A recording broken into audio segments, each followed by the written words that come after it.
Alright, my friend Lawrence is here. Let's see what he has to say for Women's International Day! Yeah! Oh, today's Women's International Day? Yes, it is! Hi, girls. Yeah! He has this great bike shop here, Boxy Bikes. He does electronic bikes. He makes some of them himself. He remodels others. He installs it on, right? Or wait, I'm telling about it and I don't even know what the hell I'm talking about. Am I going to be on TV? Yes. Oh, yay. Yep, we sell electric bikes, we rent electric bikes, and we make electric bikes from any kind of bike. So, if you want anything to do with electric bike, come on down. Here's one of my customers. He's riding his bike for over 3 winters now, and he uses it to commute. How many miles? I got 7-mile commute, 15 miles a day. I got about Whoa! 3,800 miles on my bike right now. Whoa! Yep. So love the bike. It's great. Don't need a car. Do everything I need to do. Just on one electric bike. Love it. Sweet! Now Lawrence is going to donate me an electric bike just for this commercial. Oh, I wish I tried to talk him into giving me credit, but my credit is so bad. yeah, you wanted me to film you riding one? Oh, that'd be cool.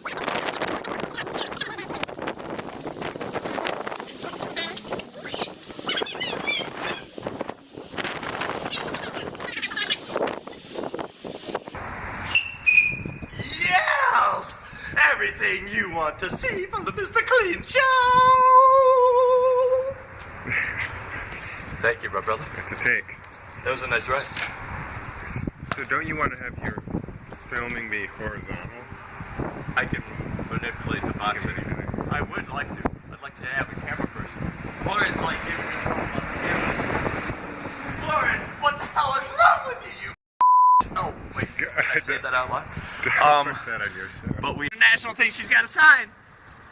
What's it say?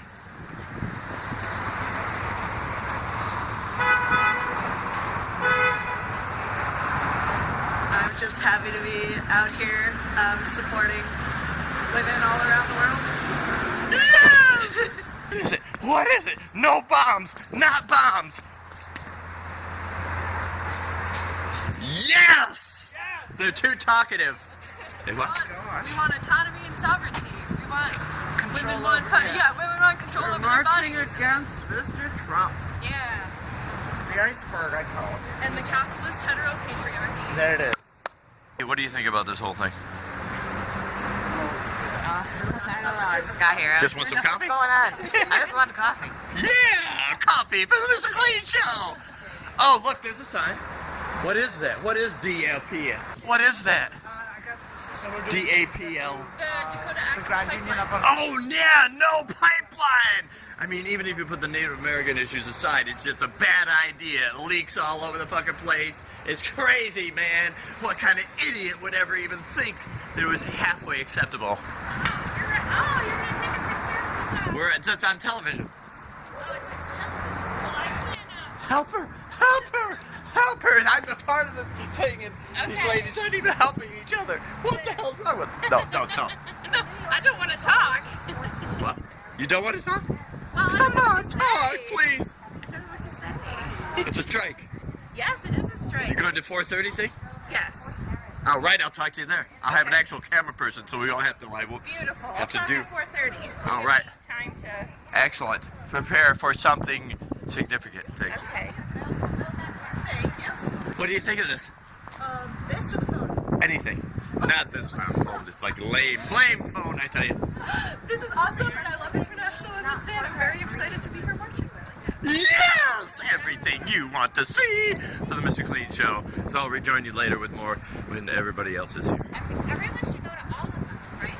Everyone should go to the whole thing. And then there's an event that's incarceration for women and alternatives, which is at 5:30 in the space, 3-star space. Oh wow! So it's more than what goes on the.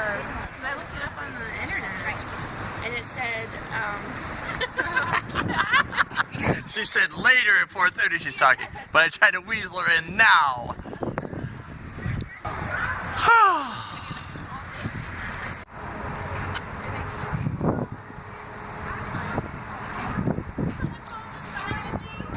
All right, another man that has the balls to stand with the women.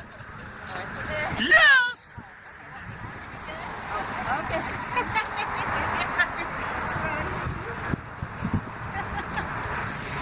They're arriving. They're arriving. Babies are here. Yes! More people are forming.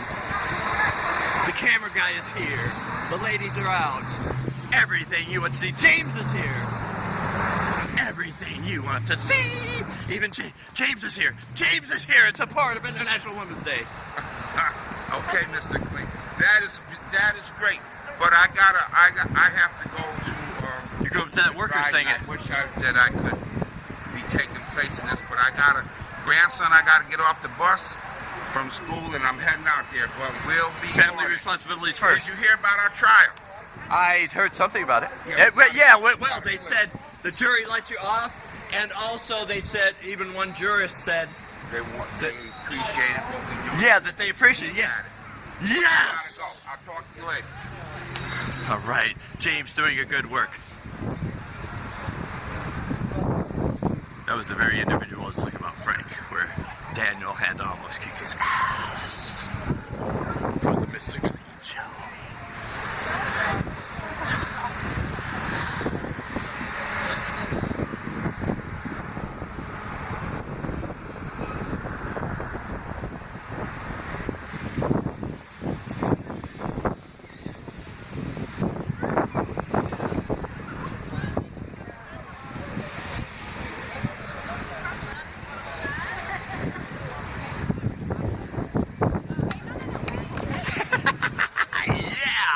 Support of International Women's Day.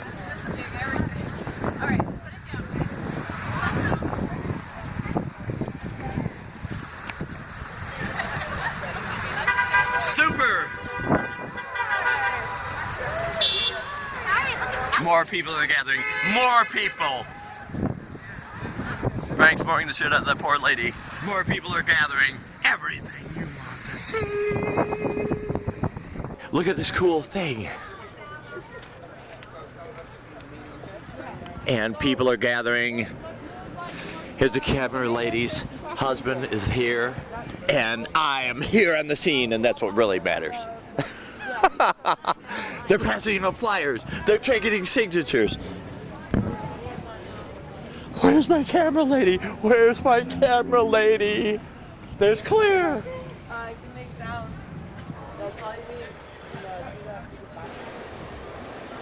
Hi, excuse me, do you have a minute?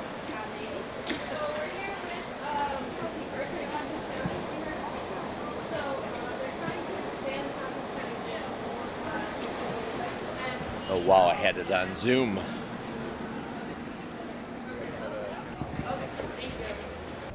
Where's my camera lady? There she is! There she is! Now I'm handing it up. It's already rolling. Don't stop it. Keep it going. Yes! Are the sound levels good? Yes, they are. Don't worry about it. Just keep going. What is this about? What is this about? This is about ending the jail expansion in Tompkins County and liberating the people who are there. Yeah, wouldn't it be better to like build some housing for people so they don't have to commit crimes and go into jail? So we're looking for alternatives to mass incarceration. So there's this idea that you can treat all sorts of things like addiction to disease in a prison, and that's not really viable. That won't work. They'll just make them worse. Yeah, we'd like Tompkins County to take those resources and that are currently going towards expanding our jail and maintaining our jail and put them to things that actually help people. Yeah. Yes! Excellent. I'll let you be free to pass out some flyers and all that while she points. The camera is down here. Where? Don't do it. Standing at Wegmans for the incarceration. We're gonna protest against incarceration and just women's rights and anyone's rights in general. Today's the day to do it, and so we're all out here and we're all in unity and ready to go. And that's about it. It's really cold. So yeah, instead of putting all the money into like a jail, why not like give a little bit of money to like prevent people from going to jail. Yeah, I think rehabilitation is the key. I think not enough money is put in rehabilitation. I have a lot of family members who have actually gone to jail, and they get out and they really don't have help getting back into society. They need someone to help them along. I'm sure there's a bunch of incarcerated people who want to get back into society and be a productive citizen and do right, but they can't as easily because they have a reputation, obviously, of being in jail, discrimination, and just lack of support, lack of organization, that's all, lack of support. So, Yeah! is that good? Yes, that was excellent. Excellent, I tell you. Thank you very much. Thank you. Watch 13 and you'll see this whole thing. Okay. I'm gonna do a whole special. Okay. Cool. Hey, what do you think, Betsy? Should I go? The cop's right there. Should I go beat up the mean Wegmans woman? No.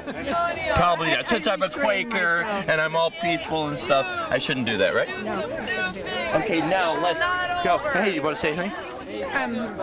What's that? Want to say anything? Who are you with? I'm sorry. I just do the show. I know I'm gonna attack Claire next. Okay. Well, we're here just because we want to build community in jails. Yeah! Hey, Claire, want to say anything? Hello. By the way, I love that she knew that without fun you can't get things going.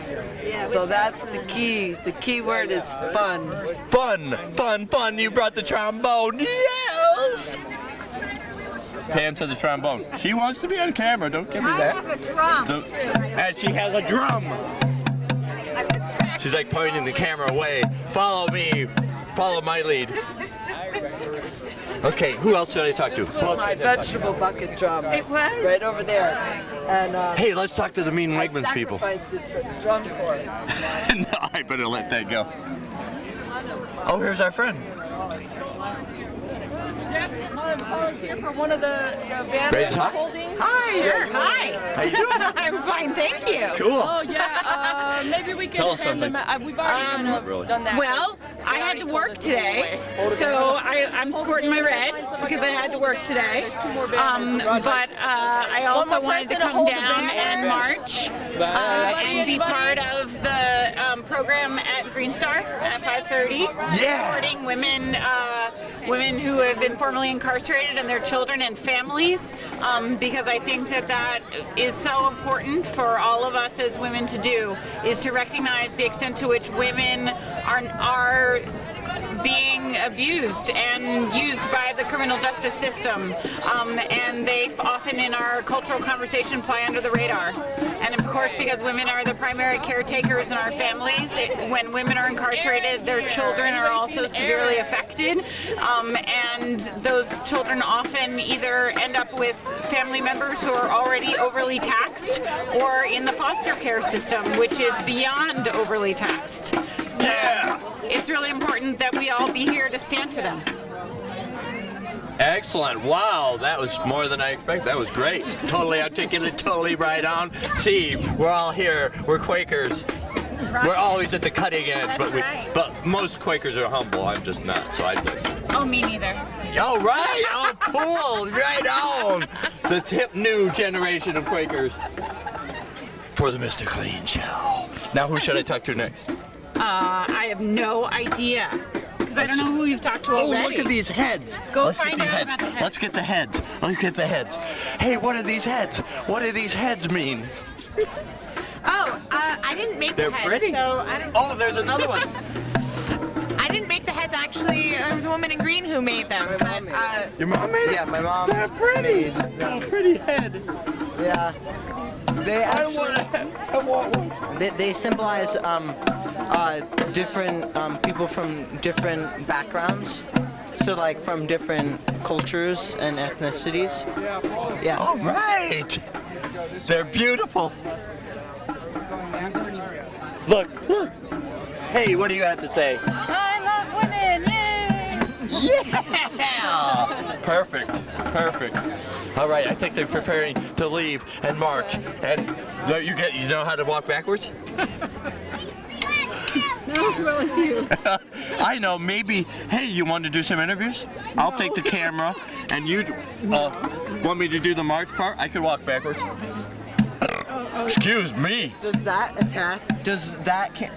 microphone attach to that? Mm-hmm. Yes, it does. Cool.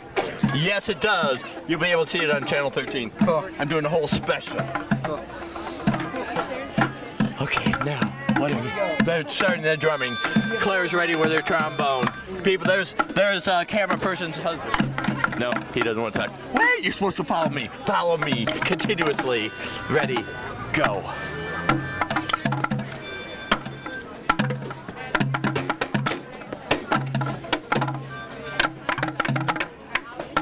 The drummers are ready. Spider-Man's here. Yes, he's ready. And, oh, no, Jan, look, hey, look, oh, this way. Build communities, not jails. Send our people to college instead of incarcerating them.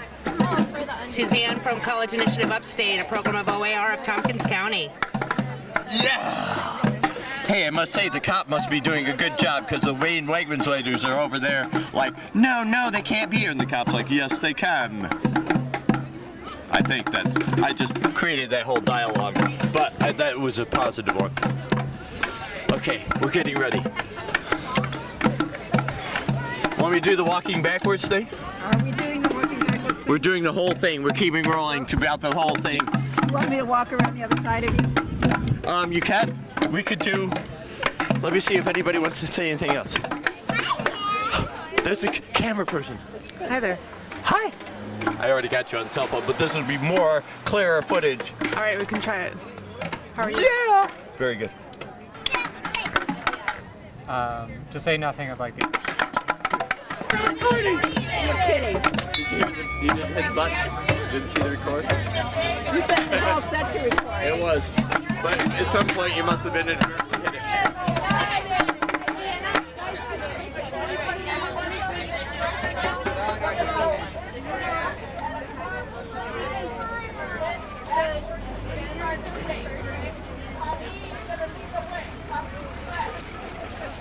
When did it stop recording? I don't know. I'll find out in editing. But there was this what? Probably when you were doing the whole thing. But you can always hold it like this.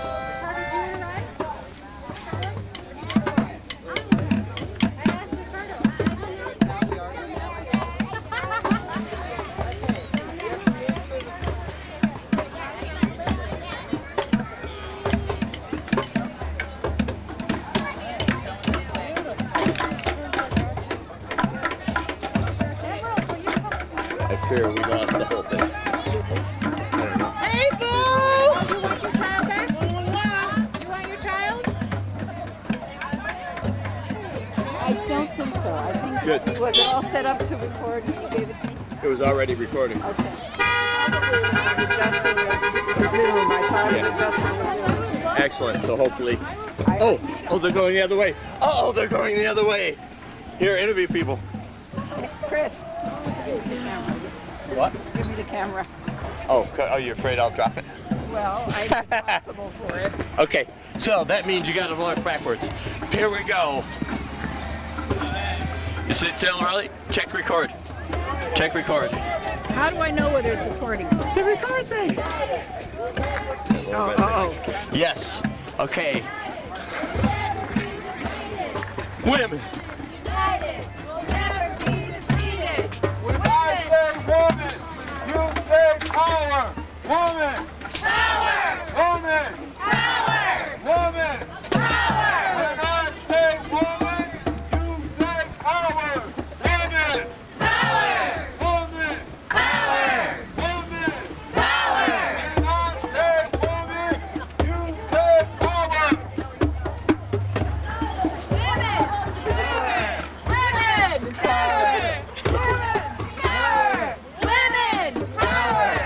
Women! Power! Women!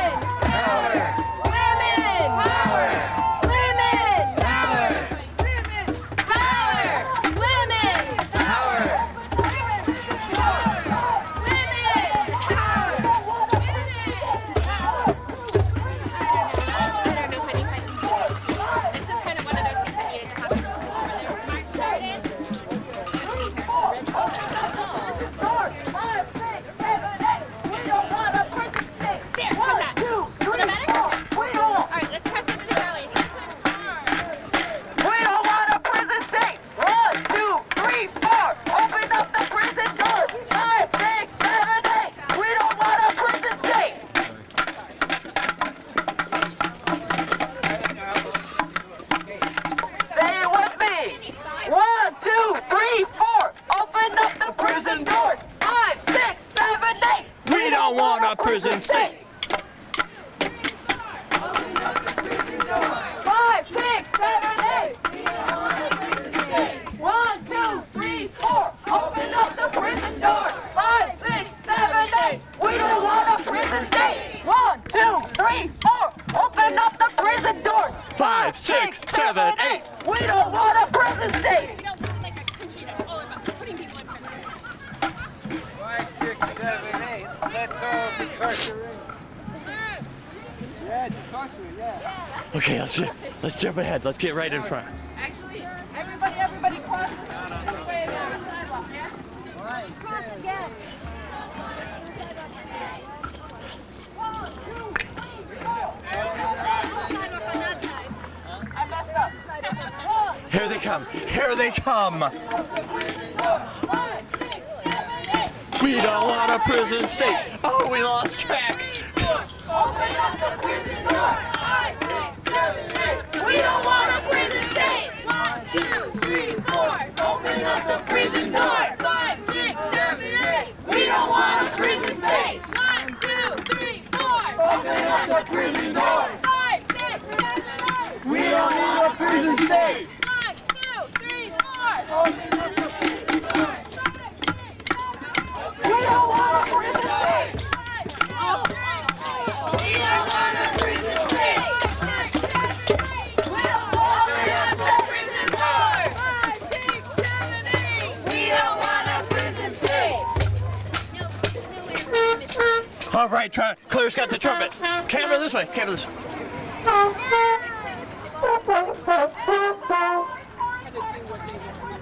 Look at all the people. Look at all the people. Pan it. Pan it.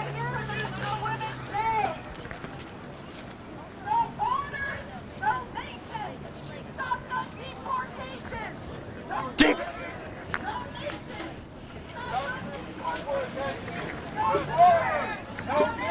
Yes, Chris. All right, now we've covered this event quite well. Want me to jump ahead? Come on now. I've handled this for 3 years. I can duck the camera. Ready? Go. I almost took her hand up. Thank you very much. Now, we will rejoin you later.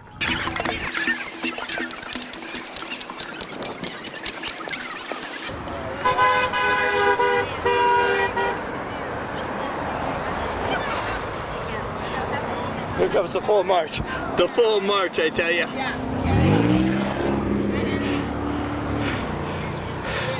There's those cool heads.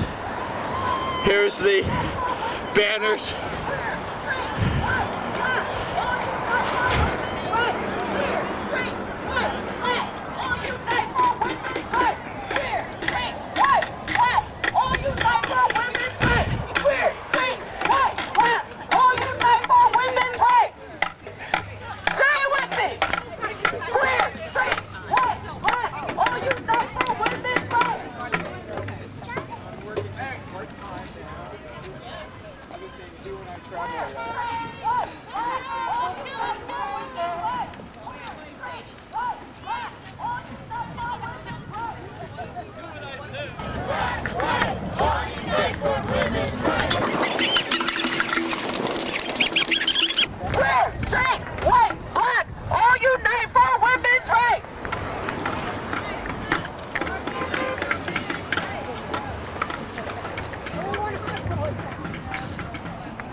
What do you think about this whole thing? It's really important. Yes, yes it is. Really essential. Make some noise! Make some noise! Yeah!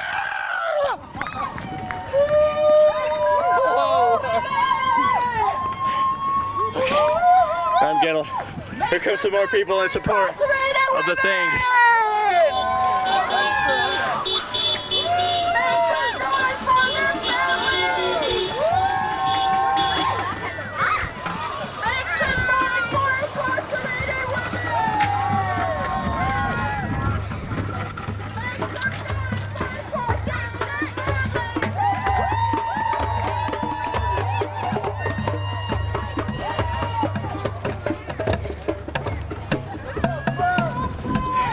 You better take the camera. You better take the camera. I almost fell. I tried to run across the rocks, and then I stumbled, and oh. My hip is really hurting now. Keep her rolling, keep her rolling.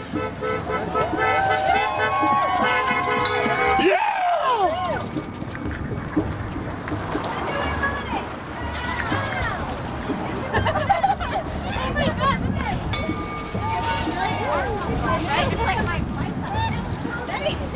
It's like we're holding down the boat.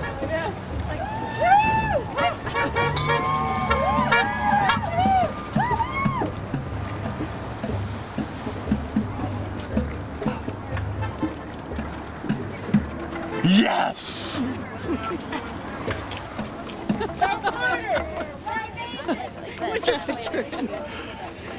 This is like it's difficult to walk backwards. No borders, no nations. Stop the deportation. No borders, no nations.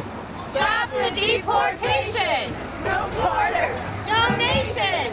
Stop the deportation. No borders, no nations. Stop the deportation. No borders, no nations. Stop the deportation. No borders, no nation. Stop the deportation. No borders, no nations. Stop the deportation. No borders, no nations. Stop the deportations. No borders, no nations. Stop the deportations. All right, we're ready to roll. Come on now. No nations. Stop the deportation. No borders, no nations. Stop the deportation. No borders, no nations.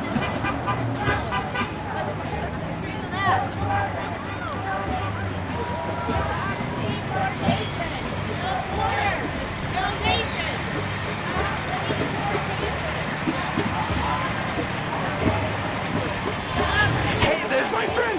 There's my friend that talked to me about the whole thing. Yes. Hey. Betsy, Betsy. You don't want to be on TV? She doesn't want to be on TV. Oh, the cops are freaking out. Hand it the cops. Hand it the cops. No borders, no nations. Stop the deportation. No borders. They try to keep us safe, I guess, but. Oh yes, they are. They're doing a good job. First, I was like freaking out, but they're doing good. There, yeah, yeah. Bill, community, not tails. Yells.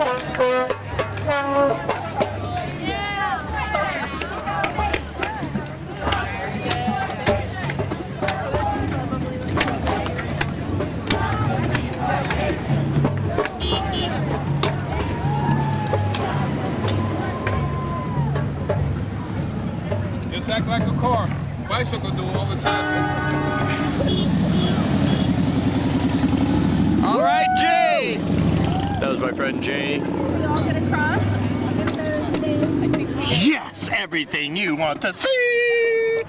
Okay, now, hey, the cops are pretty cool. They're actually they weren't like yelling at us. They were like helping us out. Yes. Okay, now, what about this lady? Want to talk? Sure. What's up? Hi. Hi. I'm clueless as far as questions. Just say, oh, here we go. We gotta go. I'm moving it up. Keep moving. Here we go. Yes!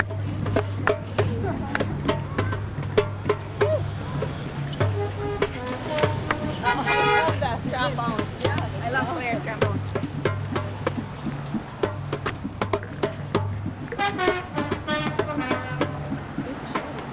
Here, now we can talk on the fly. Good. I bet you will. She just said she didn't want to be on TV. She just said she didn't. No, you can talk. Come on. Just say a couple words. Just say hi. I'm happy to be here out with all this great crowd, but I need to keep up my drumming. Yes, Keep okay. the spirit up. Thank you, thank you. Okay, now with the one lady I was trying to get to talk, and we had to move forward. Now here we go. Scary. All right. Hi. International Women's Day. Oh. Kathleen, you tell them. What? International Women's Day, about powerful women who refuse to be told what to do by people who don't know what to do. Yes! Who haven't got a clue. Well said, well Told said. what to do by people who don't have a clue. Well said, well said. Yeah. Thank you, sir. Ladies, thank you. Thank you.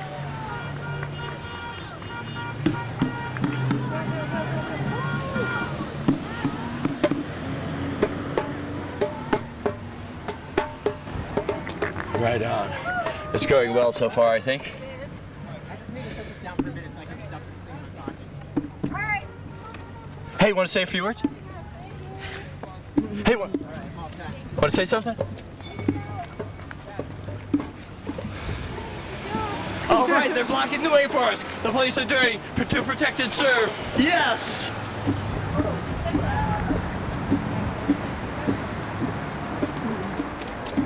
It just says professionalism. It doesn't say to protect and serve. Yes, it used to. Now it's just professionalism. In quotes, as if it was sarcastic. Oh! Wow! Yes, and then also to just like shoot people that are innocent. Yeah. But no, the Ithaca cops are pretty good, other than they murdered Sean Greenwood. But Right. And Keith Shumway, and they chased Takia Harris and. We gotta get this. Wait, she's bringing up the rear. Just say a few words about this. I didn't know about these other folks. Keith Shumway was killed in August, I think the year after Sean Greenwood was killed. Oh my God! He was also a person of color, probably had some mental health issues, not thoroughly investigated. Oh my God! And then I wasn't here, but Takia Harris and Corey Henderson were two African American teens that were chased in a high-speed chase by the Ithaca Police Department that ended up in a crash where they died, and the responding officers didn't respond with help. They responded with weapons drawn to this fatal car accident. Oh my God! Yeah, in other countries they don't even they chase people so they'll ram into other people to kill them. In other countries they just, if there's a crime going on and they start to get away, they just stop the pursuit. They can catch them 101 other different ways, right? I don't know about how other countries do things, but I know there's been some problems with the way this city has done some things. I want to know, one thing I want to know is the video footage of the Sean Greenwood murder. Pete's gas station had surveillance cameras. I think we should be able to have access to those. Yeah, they were all sequestered, right? Yeah, and if we were supposed to trust the police with their body cams, that they would release their body cam footage, maybe they can show us by releasing the footage of Sean Greenwood's murder, and then maybe we could see who was actually in front of the car or not in front of Yeah, I did a special about that. Maybe I can revisit some of the footage where I talked to Shawnee, his cousin. They were kind of like brother and sister. Yeah. And when I actually first started the show, and Claire was there to conduct. No, you're good. And Claire was there, and she, I came running in and jumping. She goes, "Wait a minute, you're jumping. What the heck's wrong with you?" Yeah. But I was like, "No, okay, this is a serious interview." And so normally my thing is all happy and song and music and all that. So I just handed it off to my cameraman, Gordon. So maybe I'll actually include some footage from that in this special. Great. All right. Oh, the baby's sleepy. Kind of. She's sleepy. Really? All right. Yeah. No. She doesn't. Sorry. But that was good in and of itself. We meet again. How you doing, man? Good. Get some good footage? Get some good pictures? I got some good pictures. All right. So look forward to it later on in this show will be Green Star the Space, the actual people speaking. And it'll be less of me just bouncing around and more of the people speaking. Hi! Get the kid, baby.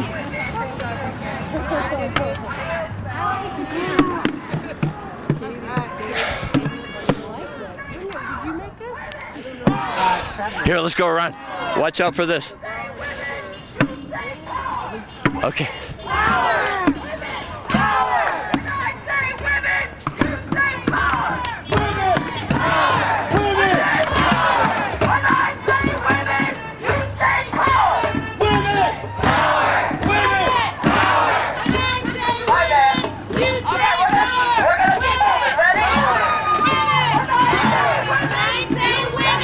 You say power!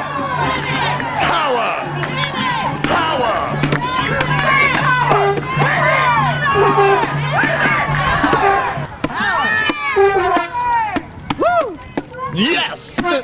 Say something. Smash the patriarchy.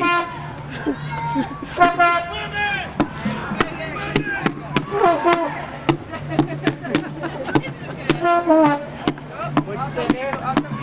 Oh yeah.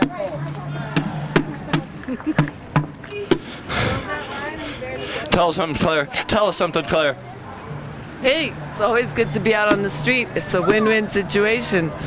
Gotta flex that experience more and more. It's kind of a sacred thing, actually, to come out together in public space. And we're undernourished with that here. So yes, feed the spirit. Thank you. Yes! Feed the spirit! Women, power! Yes!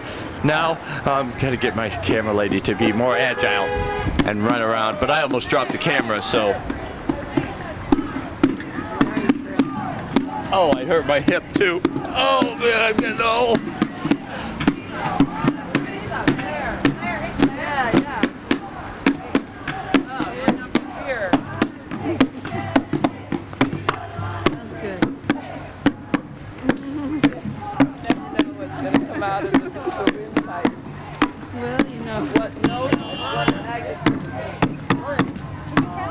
What do you think?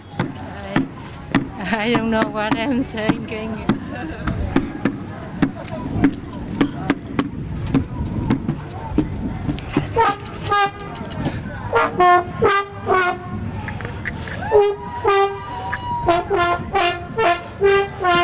I don't know.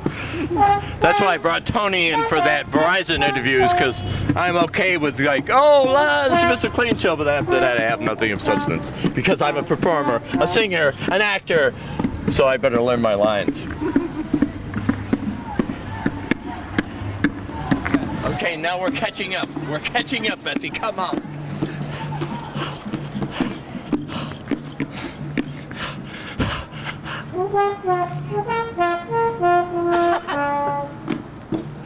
Beautiful. 1, 2, 3, 4. Open up the prison doors. 5, 6, 7, 8. We don't want a prison state. Yes. Yes. Why lock people up when really they probably just want some food or something? In fact, I know some people that are like, okay, it's getting to be winter, and now I've got to like commit a crime just so I can get inside. Seriously, they will actually do that. Or like the jungle. They finally got some housing for people in jungle, but really they just moved to Jungle 2, which is behind Wegmans. But why make it such an economic situation where they have to like go into jail for the winter? How about like helping out with a little bit of housing or food or something? Right on. All right, thank you.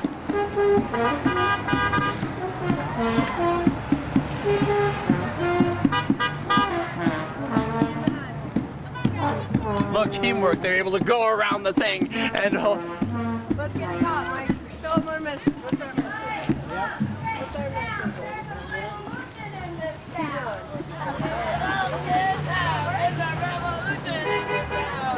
Rise up, get down, there's a revolution in this town. Rise up, get down, there's a revolution in this town. Rise up, get down, there's a revolution in this town. Rise up, get down, there's a revolution in this town. Rise up, get down, there's a revolution in this town. Rise up, get down, there's a revolution in this town. Rise up, get down, there's a revolution in this town. Rise up, get down, there's a revolution in this town. Rise up, get down, there's a revolution in this town. Rise up, get down, there's a revolution in this town. Rise up, get down, there's a revolution in this town. Rise up, get down, revolution in this town. Rise up, get down, revolution in this town. Rise up, get down, revolution in this town. Rise up, get down, revolution in this town. Rise up, get down, revolution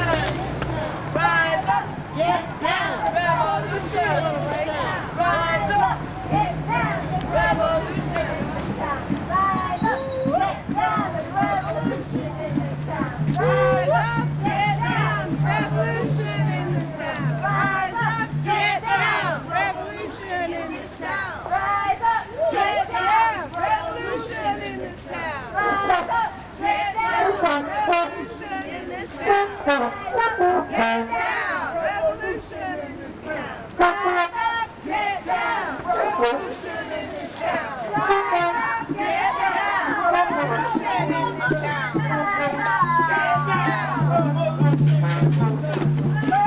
All right, Betsy, you got it. You got the camera. We're going on.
Say, did you get to that guy like peeled out? Didn't catch it. I Ow. heard it.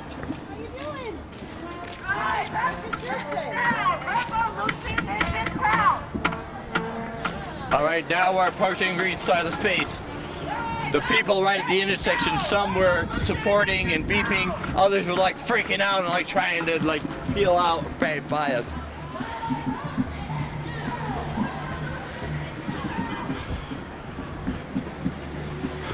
All right, Joanne doesn't want to be on camera. Gotcha. Hey, you got something to say? I can tell. I can tell. No. Hi.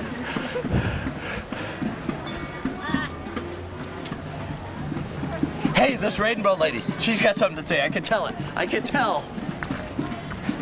I can tell you got something to say. No. Why doesn't anyone want to be on TV? Okay. Don't worry, we'll have plenty of speakers at the meeting itself. Oh, banner! Turn the banner this way.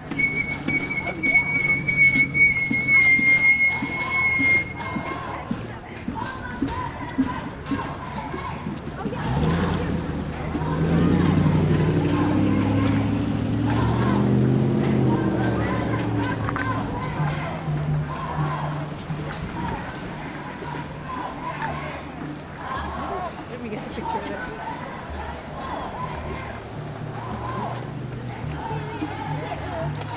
Hi! You got something to say, I know. Yes, you do. Just say hi. Hi. Hi. Thank you.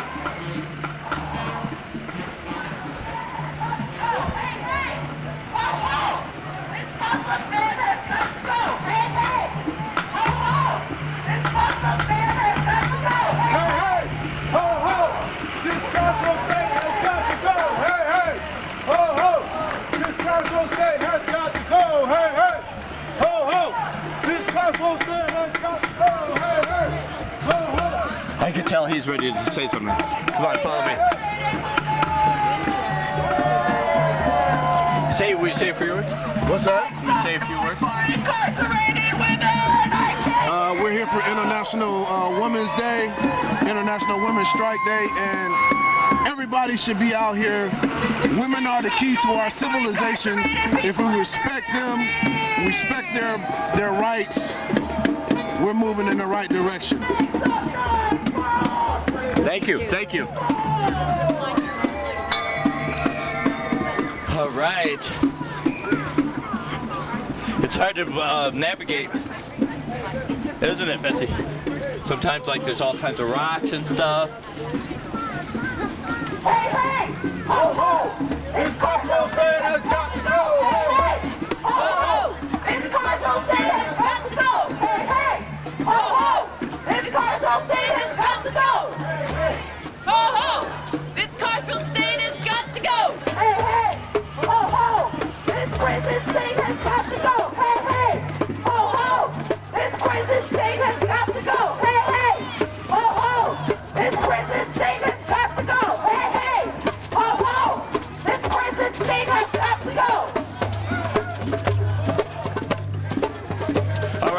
moving closer to the space where the actual event is taking place. Pan that, pan that. I wish you had headphones so you could hear me. Pan, yeah, yes you can.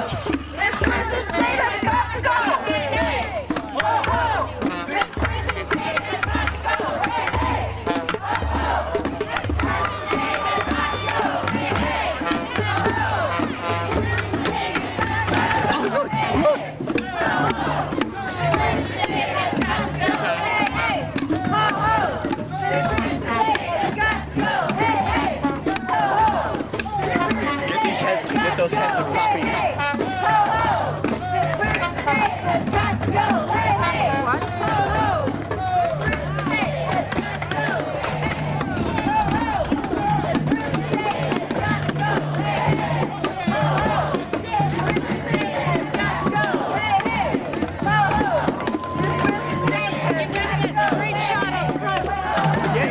Great shot up front. Yeah, great shot up front.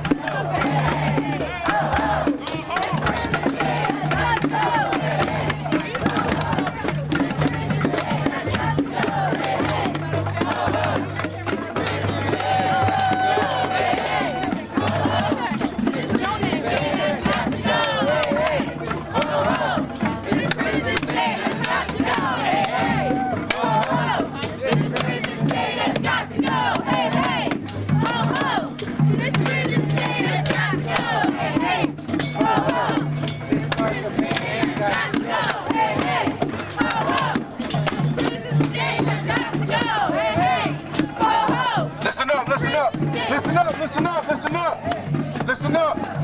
Hey, this is a time of celebration. This is a time of jubilation.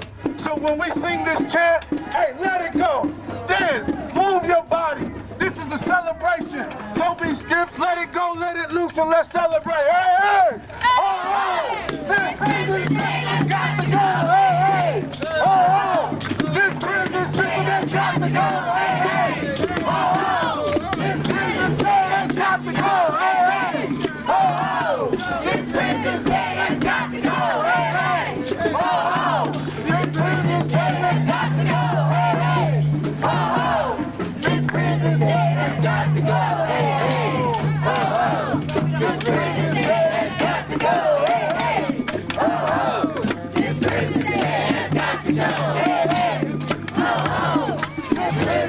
has got to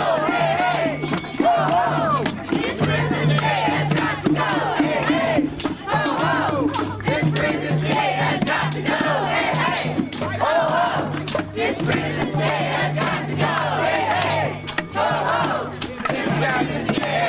to go. Hey, hey! Oh, this prison has got to go. Hey, hey! Oh, this prison has got to go. Hey, hey! Oh, this prison has got to go. Hey, hey!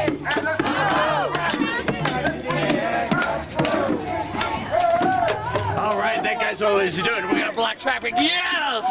That's what I'm talking about. Oh no, he's not gonna block traffic. That's okay. That's okay. I got it. Oh, so where's your sister? This prison has got to go. Hey, hey! Oh, this prison has got to go. Hey, hey! Oh, this prison has got to go. Hey, hey! Oh, this prison has got to go. Hey, hey! Oh, this prison has got to go. Hey, hey! Oh, this prison has got to go. Hey, hey!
big shout out to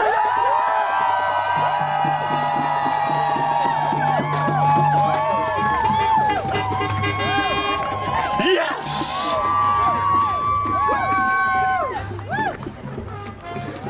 Now we will rejoin you inside for the actual speaker, where I have two cameramen lined up. The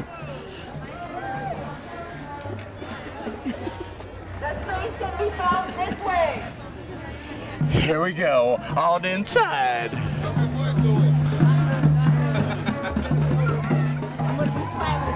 It's all right. At least I need no.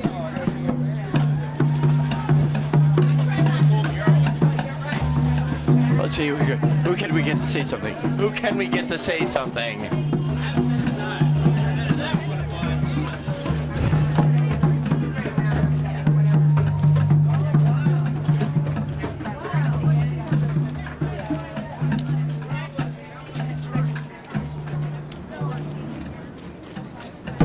The space is around the side here, around the back, and then you enter in. It's really cool spot. You can like rent out things. You can actually cook there. You can have events there. It's really cool, I tell you. We're not advertising. We're just telling you about it.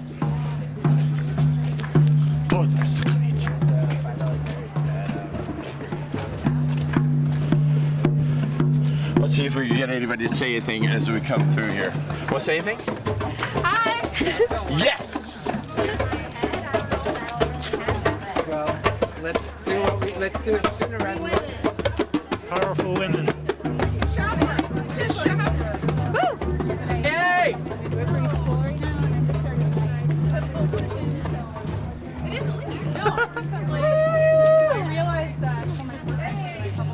Oh, she's Support our sisters. Support our sisters. Hi. Woo! Yeah! Woo! Woo! Yes! Camera For phone. our sisters. Camera over here. Oh, we missed it. No justice, no peace. No racist police. No justice, no peace. No racist police. Oh, what do we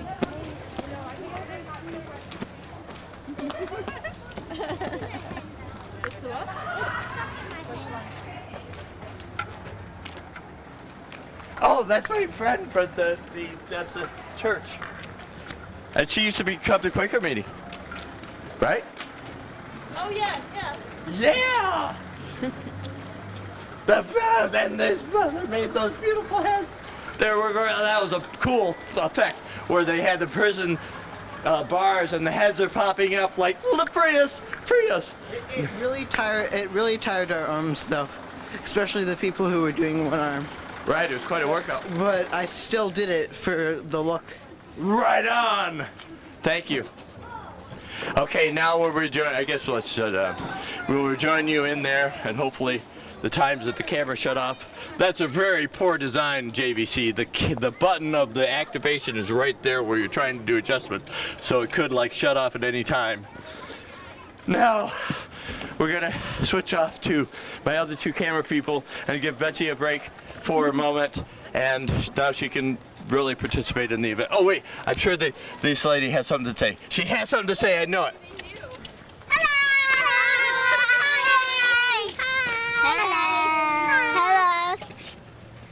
Hi. Look at these signs! And me! Beautiful!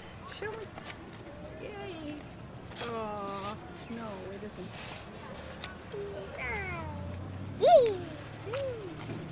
And this one's a joke because it says everything that I like and puppies. Oh, and puppies too! And this one says jail is no place for black or pale. Yeah! And it has 41 thumbs up because that's how many hearts there are. Oh, that's how many hearts? Yep. Nice!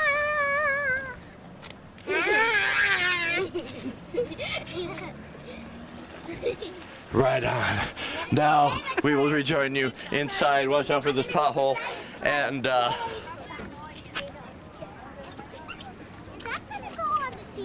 yes, yes it is.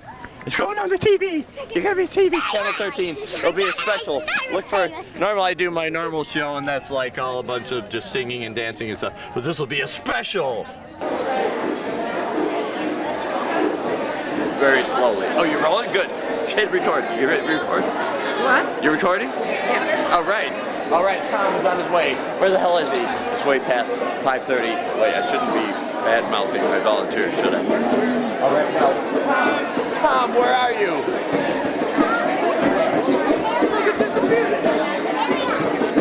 There he is over there. Okay, he's doing his own thing. So let's consult him for technical advice. Actually, let's not. Let's just interview people. What do you think about this movie? I think it's wonderful. Camera this way. Camera this way. Oh, see? You got to be wherever the microphone is. Keep pointing that way. What do you think? Oh, okay. What do I think? Yeah. Yes! It's great. I think it's great. I'm happy to be here. All right. Thank you. Lining up for nourishing themselves before the actual event. Now my cameraman is up here. Actually, hopefully it will pick up two. Shit, I didn't even have my mic on. Now,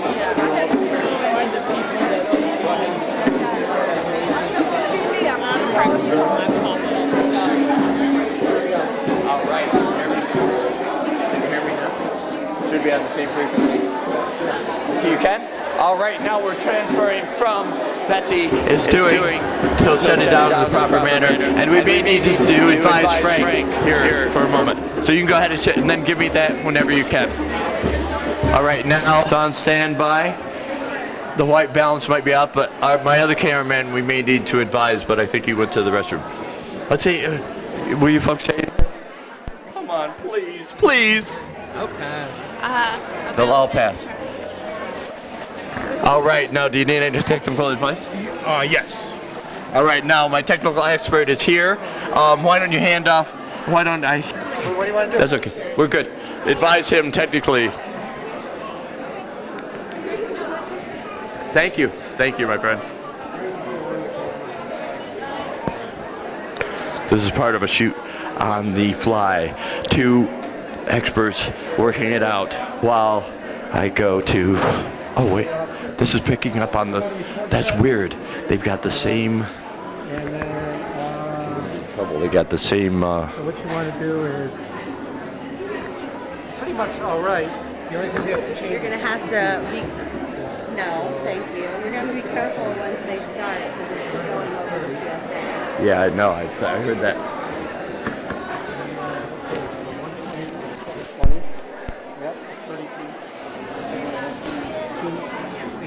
All right, everybody's here. Evidently, the Pegasus wavelength is the same thing as the one that they have here, so they can hear me throughout the whole thing.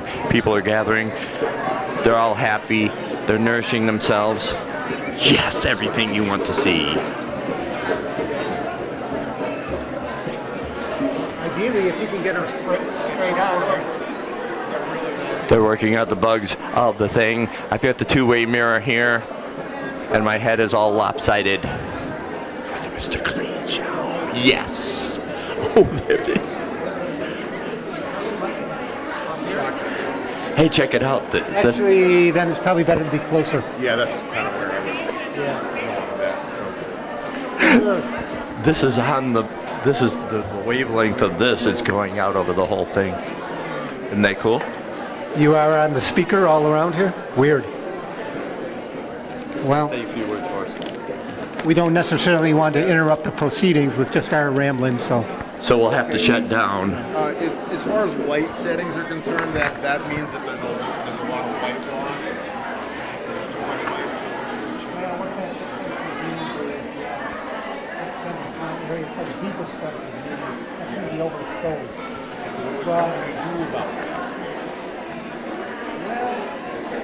So unfortunately, I'll have to shut down this whole microphone because it's going out over the whole PA system. Now, Margaret's coming. Oh, I thought she was going to come over and tell me again. Larissa already told me all about it.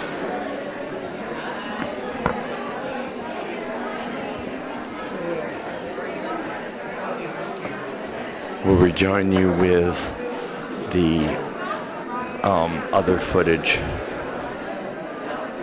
for the Mr. Clean show.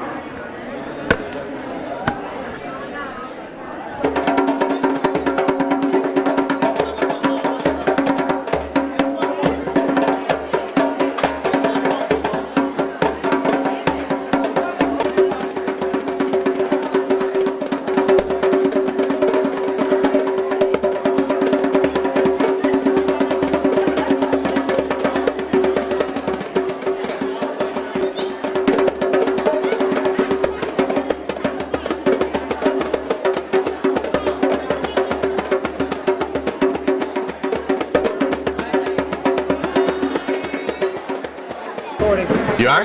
Okay. All right, we have Captain P. Hey, you're setting up this event. What do you think about it? It's great. Beautiful. It's beautiful to see all these women in one place. It's empowering for all women. Excellent. My name is Edwin. Thank you. Now we have a captive audience, people in line. Hey, what do you think? Oh no, he's chewing.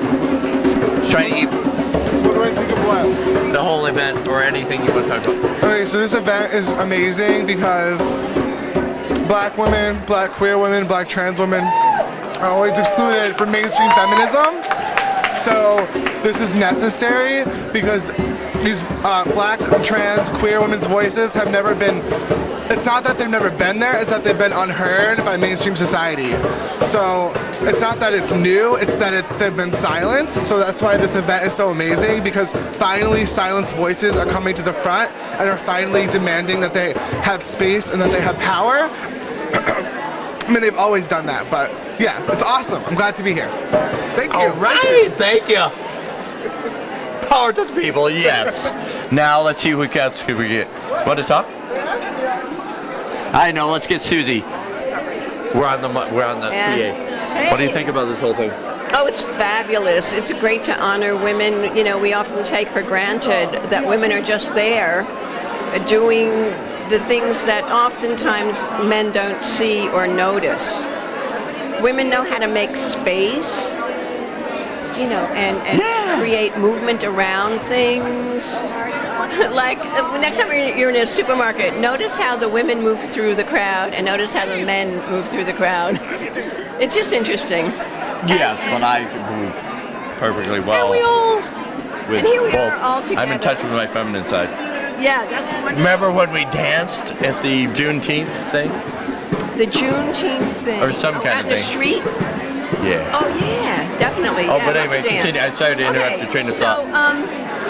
So this is fabulous, and look at what we're coming together for. You know, the issue around women being incarcerated, often because they're poor, they are lacking in skills. No one is no one. Okay, we got hit it. All right, we're going. God, love your hair. Sorry, folks. We're going with the shotgun mic because we were interrupting with the PA system. All right, finish your thought. So I mean, you know, women, not that they don't have skills, but their skills aren't known, or they don't realize that what they know how to do is a skill. And so a lot of times, women coming from poverty, perhaps in a struggling situation, growing up in a struggling situation, and then becoming adults and not knowing where to go or how to fit in. So this is where we all need to offer support to young women coming out onto their own. How do they do it? They don't know. We need to help them with a resume. We need to help them recognize what skills they have. We need to help them go to training or community college and gain skills. That's what we need to do. Thank you, darling. Good to see you. Yes, good to see you. And also volunteer for the mentoring student program. Yeah, I coordinate the mentor student program here in Tompkins County at Cooperative Extension. So you can call Cornell Cooperative Extension, actually you can call me, 275-6250. I'm Susie Kosak. And just get some more information about our one-on-one mentor student program. This is how you make a difference. You start working with a 6th grader and you help them realize what skills they have and help them uncover talents they don't know about yet. I was involved with it, and it was excellent. It was very fulfilling, and it was great. Now the thing starts, and we can cut to the other camera.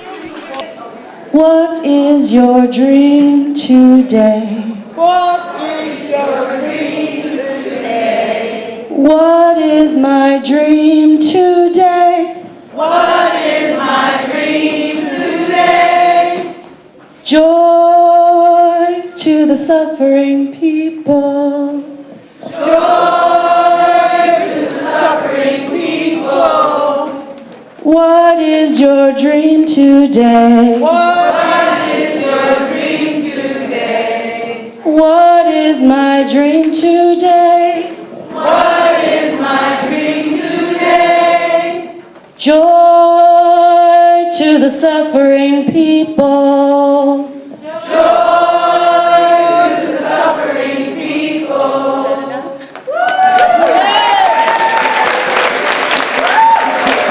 Thank you, Marissa. Thank you, Marissa. Okay, I gotta speak into this. All right. Hi, we're gonna get this started. And first and foremost, I'm Phoebe.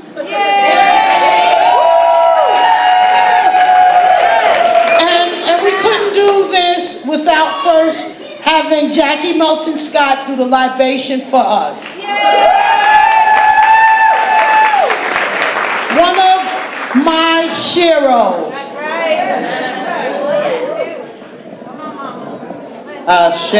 Ashe. It is my pleasure to be here once again in a gathering of all of us who are here for a purpose. I mean, being from Ithaca, this is what I grew up with, this kind of unity. I want to say praise to you. And after each comment, I will pour water, this is from our ancestors, into the flowers for nutrition. Usually it is into a plant or the earth. So to all of you, let's give thanks for the fact that we are here. Ashe. Ashe. We are here to join together in harmony for an important message of love and unity. Ashe.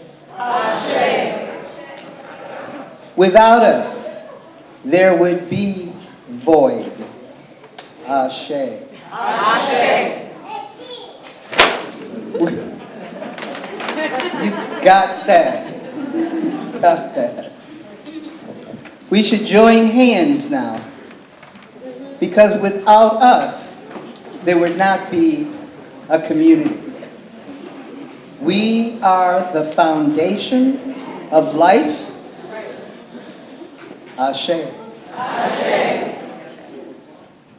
Our partners are part of the circle.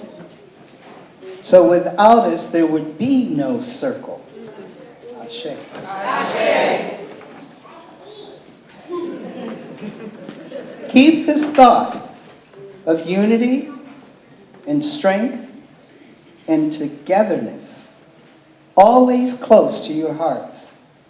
You must walk this way every day of your life. Ashe. Ashe. Pass it on to your young ones so that they understand the harmony and the importance of all of us as human beings in this world. Ashe. Ashe. Praise to our ancestors. Ashe. Ashe. My pleasure.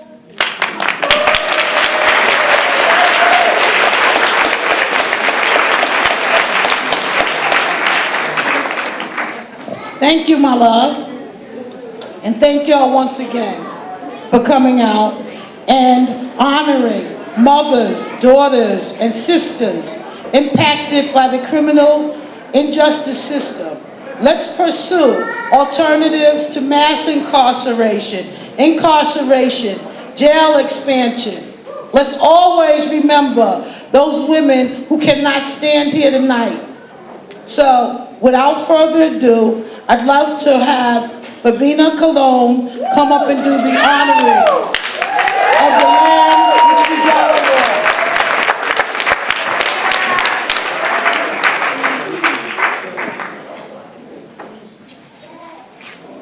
Welcome, everybody. So I'm really honored to be here. Thank you, Phoebe, for inviting me. So before I get started, I would like to ask everybody to put both of your feet on the ground.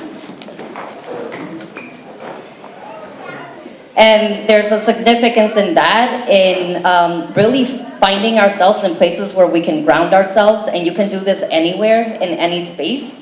You can do it in spaces like this, you can do this outside, but it's really important for us to really take the time to do that reflection and to find some grounding in our lives and in the work that we do. So that being said, I would like to invite everybody to acknowledge that we do stand on stolen territory. This is Cayuga land. I also would like to invite folks to take this opportunity to honor Cayuga people who still live in this territory, and to also honor the history of this land, because there's a lot of history in this land. I also would like to invite people to reflect on what exactly, or how exactly you interpret honoring. What does that look like for you? How do you practice that? What does that mean to you? And I also would like to invite people to continue to do self-work and do lifelong learning around the context of the history of this land and the ancestors of this land, and how colonialism has impacted our ancestors, indigenous peoples, and how it continues to do that. And not just for Native American and indigenous peoples, but also to all of you. How colonialism impacts you today, and how to continue to do that self-decolonizing work that we need to do. So that's basically it, and I really want people to take that very seriously and not just, do this at the beginning or at the end of events, but to actually do this, throughout your lives, to do within your families, and to really take some time to reflect on that. So thank you.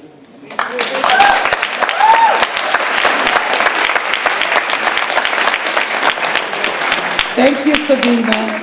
Always gives me some wisdom and some jewels. I really love that lady. Without further ado, just want to thank you all again. You are so beautiful, and thank you. Thank you for coming here. Thank you for marching. Thank you for remembering the women who cannot stand before you today. But believe you me, we have someone that you're going to be honored to listen to today. Quite some ones, yes. We have some really, thinking of this, I wanted to really bring women from our community who we see every day, or almost every day, and I wanted you to hear their voices. I really wanted you to hear their voices, so listen closely, right? But don't forget, when we leave this room, it's not the end. Like, remember their stories, and I'm sure you will. I'd like to now invite Olivia Armstrong to come up and do honoring the ancestors who paved the way.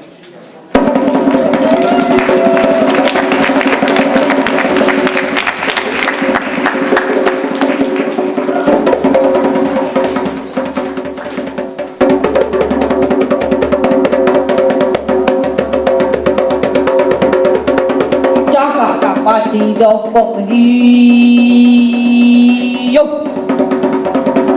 Good evening, everybody. Thank you, Phoebe, for inviting me. I'm here today because Women's Day. Is this Women's Day or is it every day Women's Day? What? Every day. Okay. So what I decided to do was a spoken word. I'm a writer. I'm a poetess. And I write. And this is out of one of my pamphlets. So this one I'm going to do is called A Woman Writing from Prison.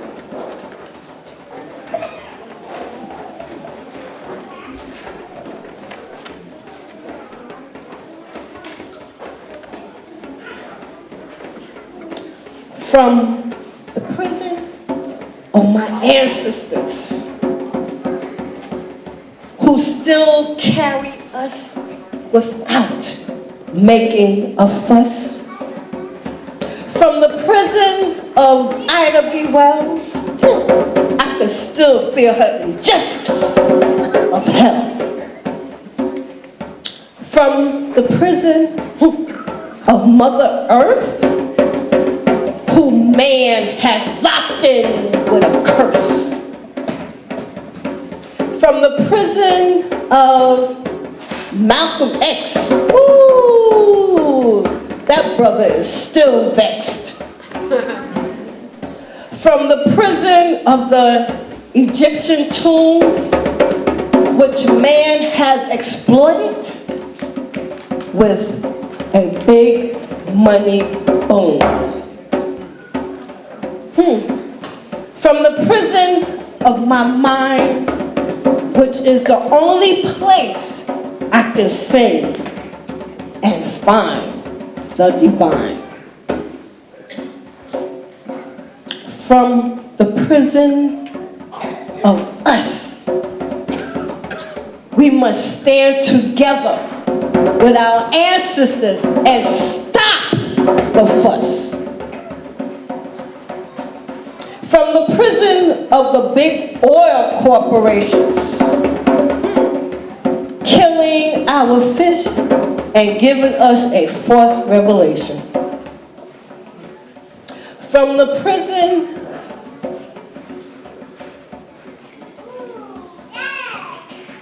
of who?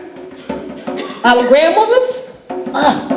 Can't forget the ancestors. They are our ancestors. From the prison of our grandmothers who always fought for their husbands, sons, and brothers.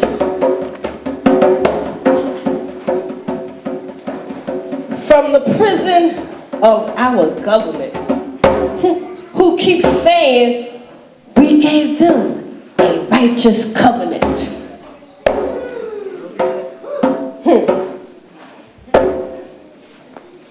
From the prison of the animal kingdom, which man poaches, and kills and say they aren't real. From the prison of our moon, which man bombed to find water. I know they failed because Mother Earth is still raising hell. From the prison of all human beings, we took a fall for the ones that are mean. From the prison of God, fighting for us against the millions and billions and trillions and zillions of odds. Thank you.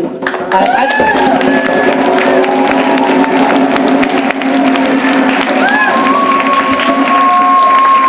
gift from the ancestors, Miss Brown. She said, I like that bag, but she didn't know what was in the bag. And we appreciate you, and your ancestors appreciate you too, sister. All right.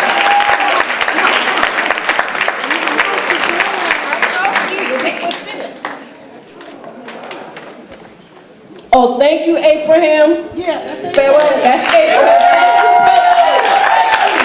Young man, look at the high school student. Yes, yes, yes, yes.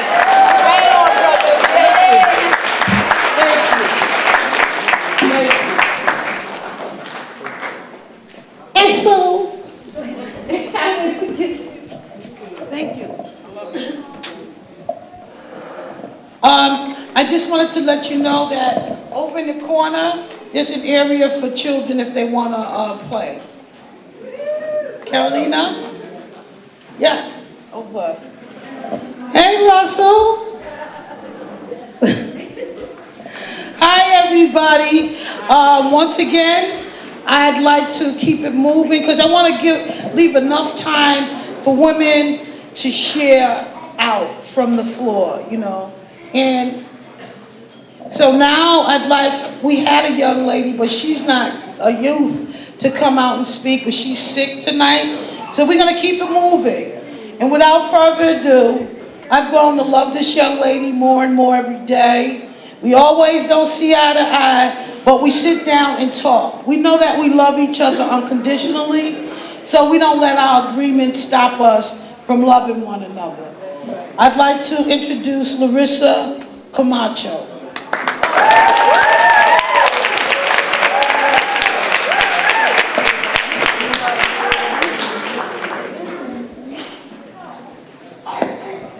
Thank you, Phoebe. I love you so much. I'll try to not ramble. But I want to speak from the perspective of a mother whose child is incarcerated. And I want to share a little bit what this journey has been like.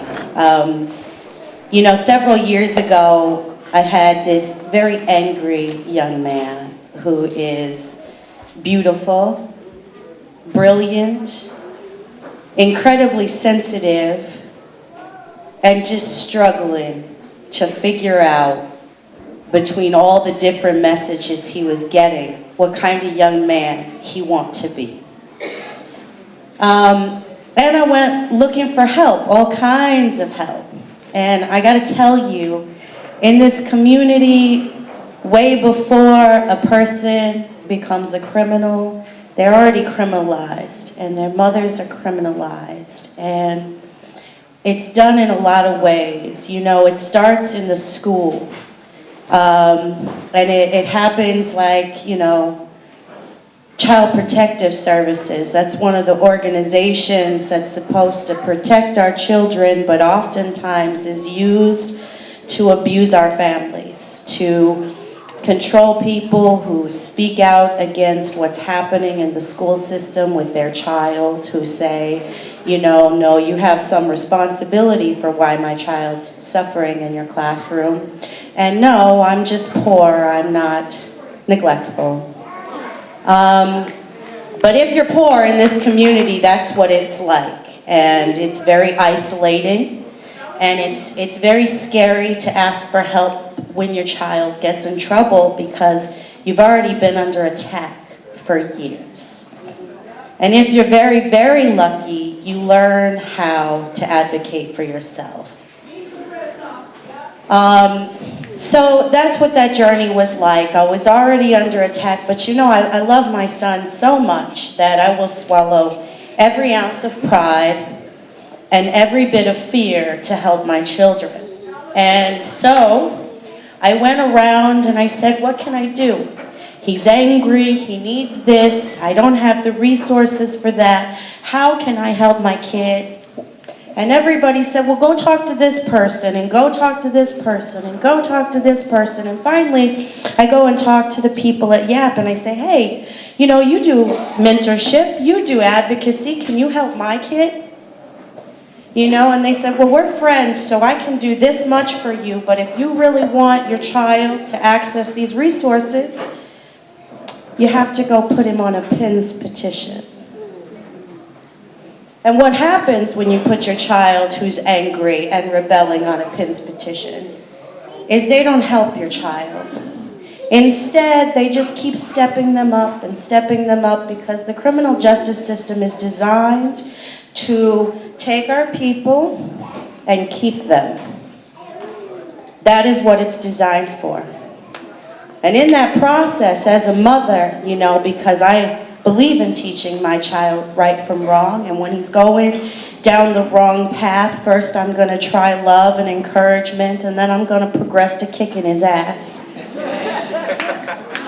So I believe in discipline. you know.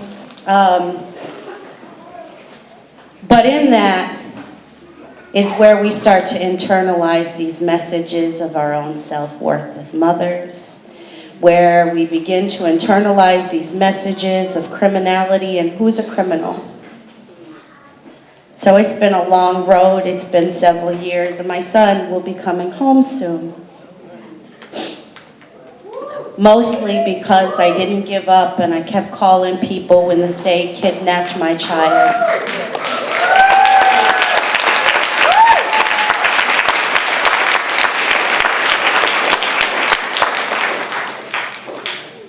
So I've been thinking a lot about, you know, the reality of my son being incarcerated. And I don't think that unless you've been inside a jail or a prison, that you really understand what happens, the psychological scars that people come home with. You know, it starts the second a person enters a facility. And I will tell you, I was a corrections officer in a juvenile facility. I'm not a corrections officer anymore for a reason. And that's because it was my job and protocol to constantly and systematically dehumanize young people. So our young people, our older people, they're coming home with scars because to survive in a jail or a prison, you have to assimilate to your environment, or you're a target for everyone, guards, other inmates, it doesn't matter. So they come home thinking that they're criminals. So I've been searching my soul for how can I, as a mother, with my son coming home, how can I restore some of the humanity that he's lost? What in my way of thinking and language can remind him just how beautiful and precious he really is. You know, because as mothers, we think we're doing the right thing. We want them to do the right thing. We want them to be their best selves. But somewhere along the way, this message of criminality becomes entrenched. So I think as mothers, you know, we need to lead the charge in changing these messages, changing and not allowing ourselves to get stuck in that, you know, like once you're in it, you're just stuck, man. They just swallow them up. I'm gonna share with you, my son in a couple of weeks is gonna turn 17. He's been in the system since he was 14. And while he was locked up, he assaulted a prison guard who was apparently spending all of his time messing with my child. I wasn't there. I can't tell you. The end result, though, is this. He got a charge while incarcerated. And they charged him as an adult. And he's coming home to adult probation. So I have much more than just the criminality messages to think about for my son in restoring his humanity. And I want every person in this room to really sit and contemplate what we are doing to our children. New York State doesn't allow children to have a driver's license until they're 18 nowadays. I didn't know if you know that. They can't vote. They can't fight for their country. They can't really do anything, but they can be tried as an adult on misdemeanor charges. They can be given adult probation just because. And they don't inform you when your children are incarcerated of court dates. I had to call and call and call. They kept my child in an adult jail for 4 months, 5 months. And I called and called. And the thing that turned the tide was I called the ombudsman and I said, you know, the state has kidnapped my child. And they are violating his rights to due process and among many other rights. I think you need to look into this. Nobody got back to me, but the next thing you know, I got a call that said, hey, your kid will be coming home soon. So, I don't know. I don't have really a closing note. I know I need to wrap up, but I want everybody to think about this is how we participate. We participate by looking the other way. We participate by just not knowing these stories. We show up for things that feel really good. We sit in meeting spaces, and you know, there's a lot of resources that go into that. But people still return home to this community every day, and they don't have what they need, and they don't have a community embracing them into its center. And I think, you know, we're committing crimes against our young people. There is no young person that should automatically be charged or tried as an adult. The age 16 does not mean adult. I gather to say that, you know, it's about 21 when they start to get just some sense about them, some idea of who they really are and where they really want to go. But we're criminalizing kids way too young. We're robbing them of their chance to make mistakes and grow stronger and better from them. I guess that's all I have to say.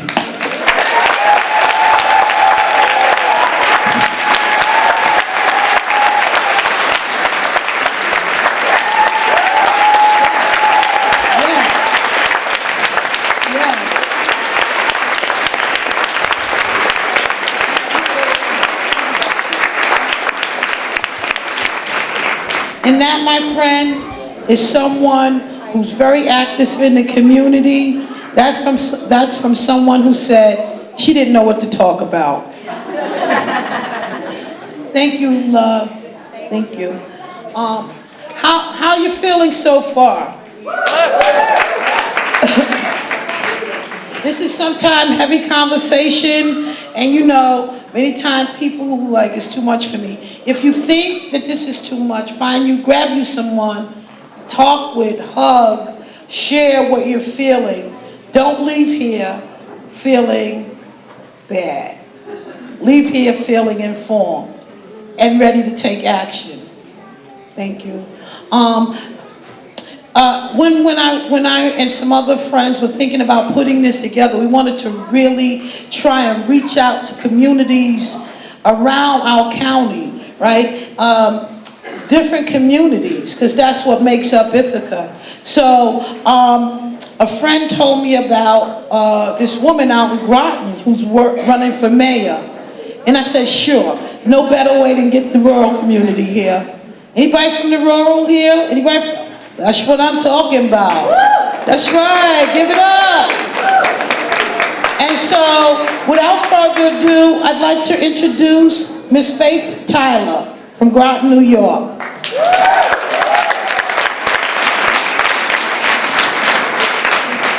Thanks, Phoebe. So like Phoebe said, I'm running for the mayor of Groton, New York. I've lived there just over 5 years now, and the whole time I've lived there, I've basically been pushing the board. It's a good old boys club there, like you'll find in rural New York, lots of New York places. I am originally from Western New York, in between Rochester and Buffalo, and my town was so small, we couldn't afford to have a high school, so we got to pick between area schools. And one of the schools I could have chosen was Ithaca. And I'm sure you all have heard of Ithaca, the prison there. I didn't want to choose Ithaca because it had a bad reputation. Drugs coming through the community. And I didn't want to get involved with that. I wanted to really take my education seriously. So I went to Alexander, the town next over. And, you know, the prison is an employer. They employ a lot of people in that community. The people in that prison aren't typically from that community. They're imported people from downstate a lot of times. The man that assassinated John Lennon is still there. So I have an understanding of rural life and what it's like to grow up in a community where there's little to no diversity. My maiden name is Hochman. It's a Jewish last name. You know, my ancestors fled from Austria and Russia. Luckily, that's why I'm here today. So, you know, I don't want to take that lightly, but I was made to feel like I was an outsider. You know, we didn't have a lot of acres of farmland. My parents were from the cities, you know. We were definitely oddballs. But it's through this experience that I'm able to still have conversations with people that I went to high school with, you know, conversations about race, conversations about access to abortions, birth control, conversations about why we are here today in 2017 with a sexist, bigoted, racist president. And I appreciate that, you know, that I have that kind of perspective. Now, I moved away and I lived in West Philadelphia for 3 years. Anybody here from Philly? Yeah? Yep. So the history in West Philadelphia is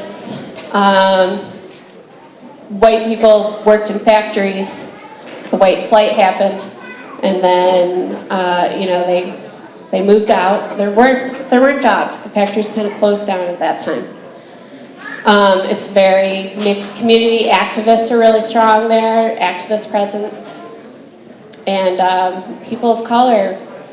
And it was really good for me to have that experience, to be able to, you know, confront my own racism that I had just from growing up in a place where there wasn't any diversity. You know, like I see a black family moving a guinea pig into their house, I think to myself, oh, black people have guinea pigs too. And I'm like, where did that thought come from, you know? It came from being the majority, you know, not having to think about it that much. So I really appreciated the time I spent there, and the community was wonderful, very welcoming. So I want to do like a little crowd interaction. So if you agree, you can do twinkle fingers up in the air. All right, we'll get Black Lives Matter. Gay lives matter. Trans lives matter. Immigrants lives matter. Women's lives matter. Children's lives matter. Urban lives matter. Rural lives matter. Right? Animal lives matter. Even white people's lives matter. But the problem is, their lives have mattered too much for too long. We need to, as white people, we need to stand up, stop letting this integrated racism into our justice system go on. We need to support people when they get out of jail. I heard about the immigrants from Syria recently that were welcomed by Catholic Charities. They had a meal hot, they had covered stock. I would like to get an organization going that would be there for people when they get out of prison. We need to end the war on drugs. We need to stop treating people that are having addictions, that have mental health issues, like they're criminals. They're not. And we need to support everyone. So that's pretty much what I have to say. Thank you all for listening, and I appreciate this opportunity to speak with you here tonight. You're all beautiful. Thank you.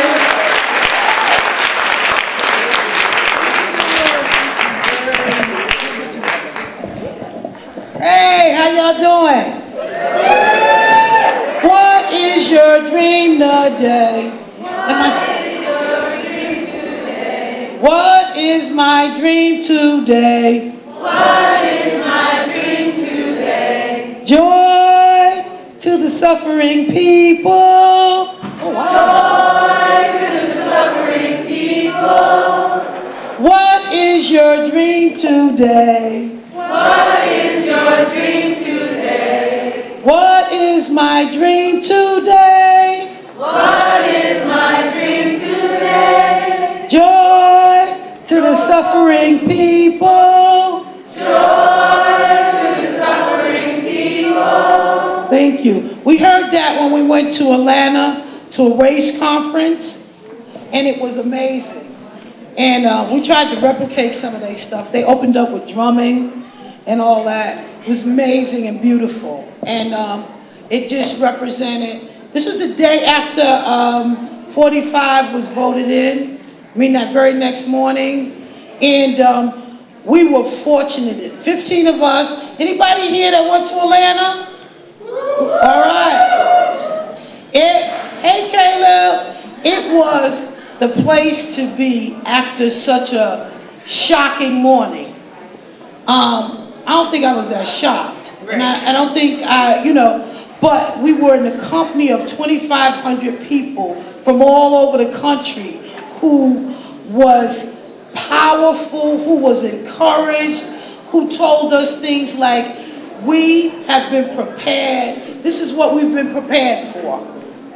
This is what we have been prepared for. Not just now, always. We were being prepared for that day. So I'm going to say, don't fret. We got you. We're going to be all right. I really, really believe that. It's given us an opportunity to do this. How many people, well, a lot of y'all will say yes, but y'all white people have been so invigorated after this, like, we could get y'all a march anyway right about now. I wouldn't have did this last year because I would have got as much as y'all out. But y'all are so invigorated right now. And I'm not going to say scared, but I'm going to say are experiencing something that's new to you.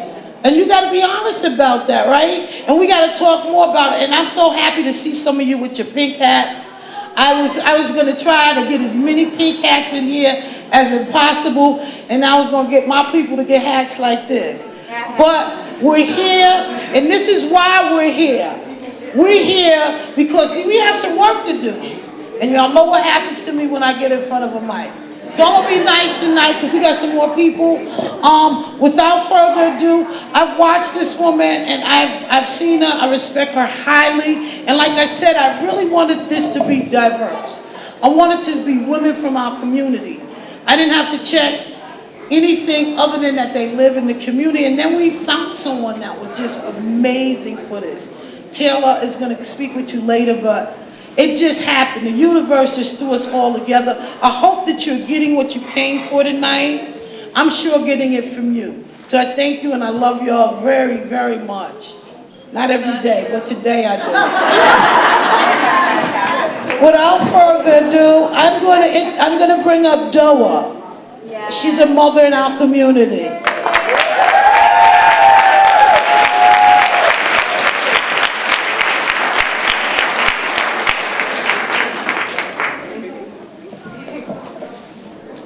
Good evening, everyone. So I accidentally ran into PV, and she was like, "Do you speak in front of crowds?" And I was like, "I have." So, and then I saw her last week, and I was like, "I'm not quite sure what you want me to talk about." And she said, "Just speak from the heart, whatever comes." So I'm gonna try not to ramble because that's what happens when I speak from the heart. But I guess what she had said is, how has my community, how's the Muslim community been affected by all of this? And I think any of us who have been marginalized believe that it's really not very different. Things are really the same. It's just now we have them on Facebook and on Twitter, and everyone else is seeing what we've been experiencing.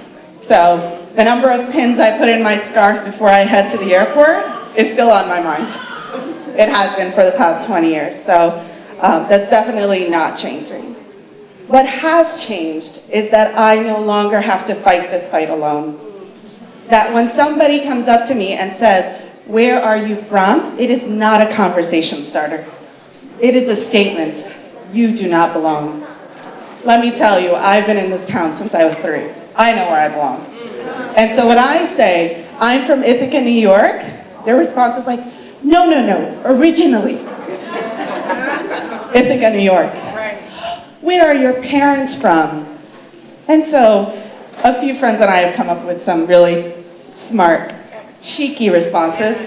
My mother's stomach, the hospital.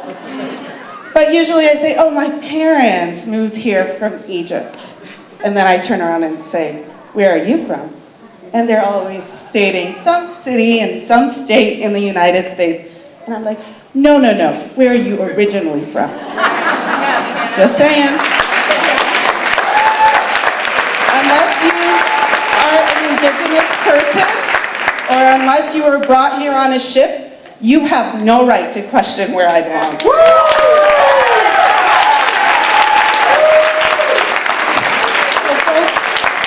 Today, I really thought long and hard, and Phoebe, there were many sleepless nights.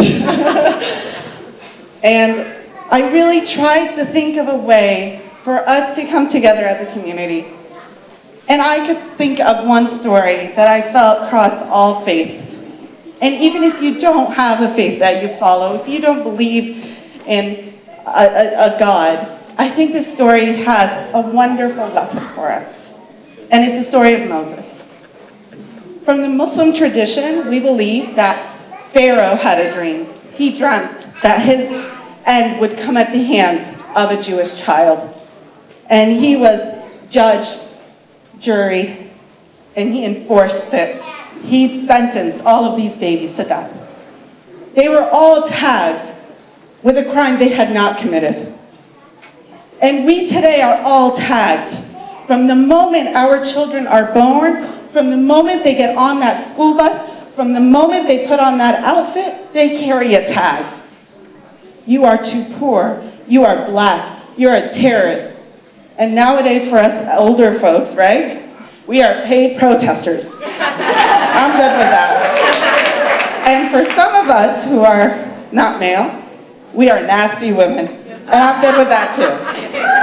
Yeah. So we have to realize that our children have a certain obligation upon us. So imagine you're a mother and your child has been sentenced to death. And you have someone knocking on your door to take your baby away. In the Islamic tradition, we are told that Moses' mother was inspired to nurse her child and send him out. Now, she didn't take her baby and just throw him in the water. She safeguarded him.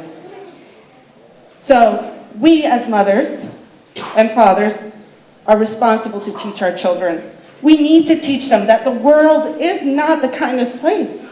We need to let them know how to stand up for themselves, how to speak out when someone says those hurtful things.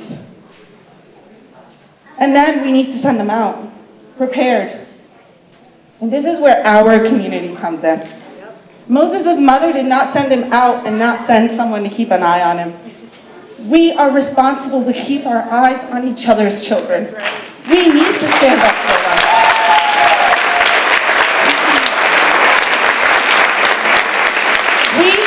We might not agree on everything, and we don't need to agree on everything. We don't need to agree about how we raise our children, how we worship, whatever it is, but we need to respect each other's choice to make those choices. And that's what we're fighting for now. We're fighting for our abilities to protect our children and each other's children so that then mothers do not have to stand here and cry because they cannot protect their child because we were not there when they needed us most. And I apologize that we were not there for every mother who's suffering through this. We have an obligation and we have failed. So now is our time. It is not up to our federal government. It is up to every single person in this room. So please,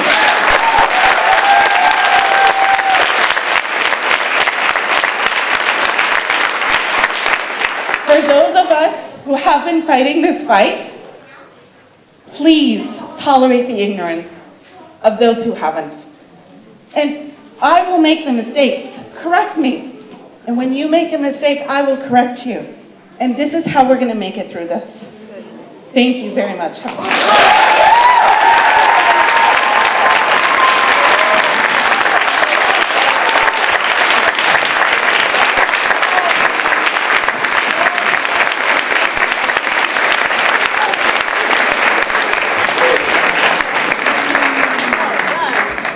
Amazing.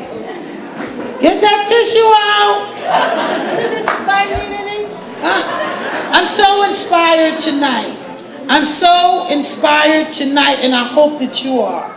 I hope that you leave this event tonight, and if nothing, send up prayers, keep someone in the light. But remember, there are people out there tonight, you know, who need our love, unconditional love, right? And just thank you. I'm not going to keep it lately, but I'd like a young lady who wants to come up and say something to you. She wasn't on the schedule, but if I'd have met her sooner, she sure would have been. Come on. She wanted to tell you something.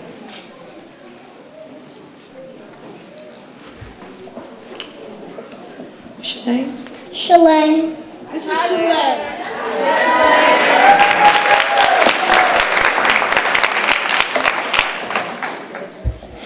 My dad was incarcerated because doing something on the street, and I feel really sad because I'm getting older and I cannot see him.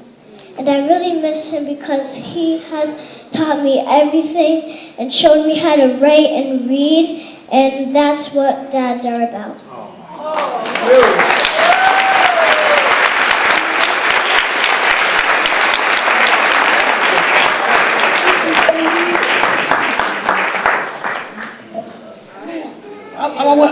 I hope I don't embarrass you. This is a mom who works very hard in Houston.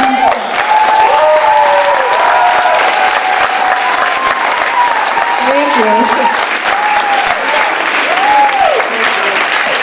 I'm sure y'all seen her. Yeah.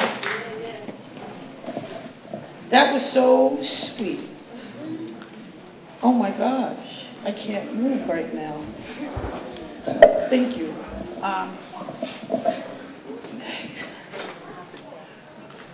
Oh, she stole my heart. One other thing that what inspired us to want to do something like this and remember the women who've been incarcerated, because a lot of times when people think and talk about mass incarceration, men come to mind. I'm even guilty of that. But I left the march and I thought something was missing. And when I left that march, and I was all inspired with the pink hats and all the smiles, and I was just really inspired. And I'm not saying it to be sarcastic, but it was a lot of pink hats.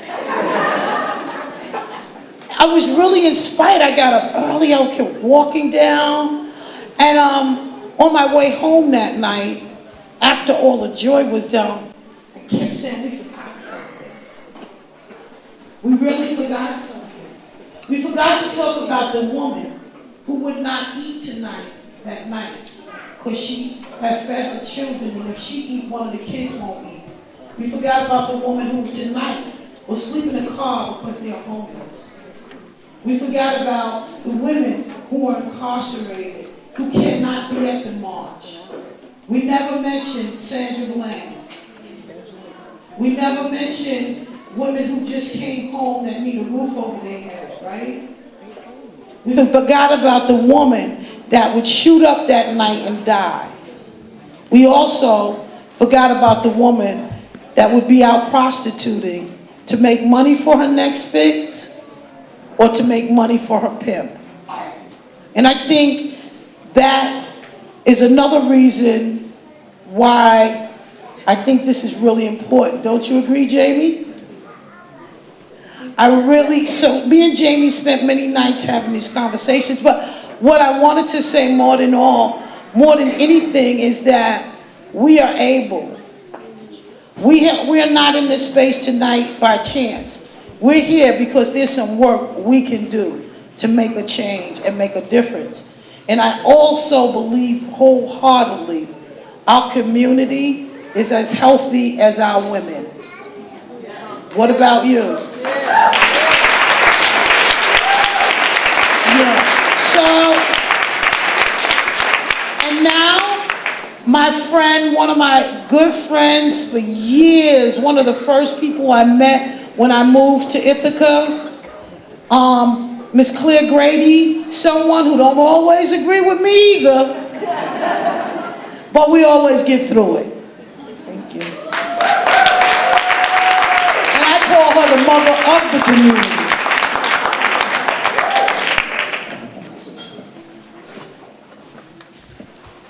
Thank you, Phoebe, and thank you for starting us out with the blessing, Miss Jackie.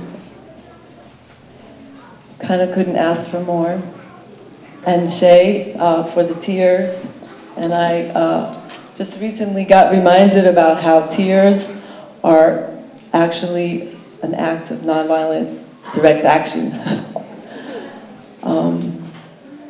Thanks for bringing us here. So as it turns out, I lost my notes. That's probably a good thing, as God would have it. But I want to say, when Phoebe and I saw each other about a week and a half ago at Ruben's memorial service, and she said, I wanted you or one of your sisters to speak at this event on the 8th, and I said, oh, okay. What do you want us to speak about? She said, incarceration or anything, kind of like that. And I said, okay. And in truth, all 5 of us, my mother, parents, children, have been incarcerated in jail or prison. But to be really clear, it is not because we are living in this country as Black, or living in this country as brown, or Native, or Muslim, or poor. We experience incarceration because our parents birthed us and raised us in a community of resistance.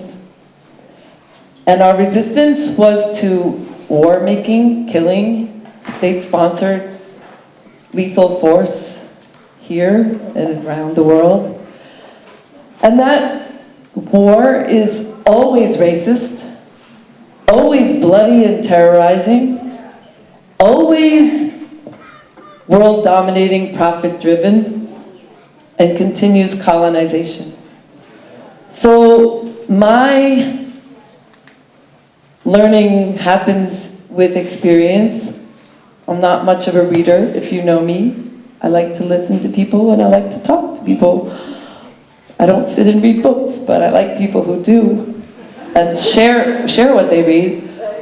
But I learn a lot when I'm in prison. So my first time in federal prison was back in the early 80s, and I had acted with 6 other friends to go to one of the United States Strategic Air Command bases up in Rome, New York, where we had B-52 bombers that had delivered bloodshed and terror on the people of Vietnam, that was being re-outfitted to carry nuclear weapons that brought us 3 minutes to midnight, that bring us omnicide, right? So as a first world white woman of Irish grandparents, I went with hammers and I hammered on this first strike nuclear weapons system. And in that moment, I made it really clear what my relationship to that weapon was. That the only use for that weapon is to disarm that weapon. And that weapon is not just if it's used right now, because it is like the bully stick that's holding the gun to the head of everyone in this planet.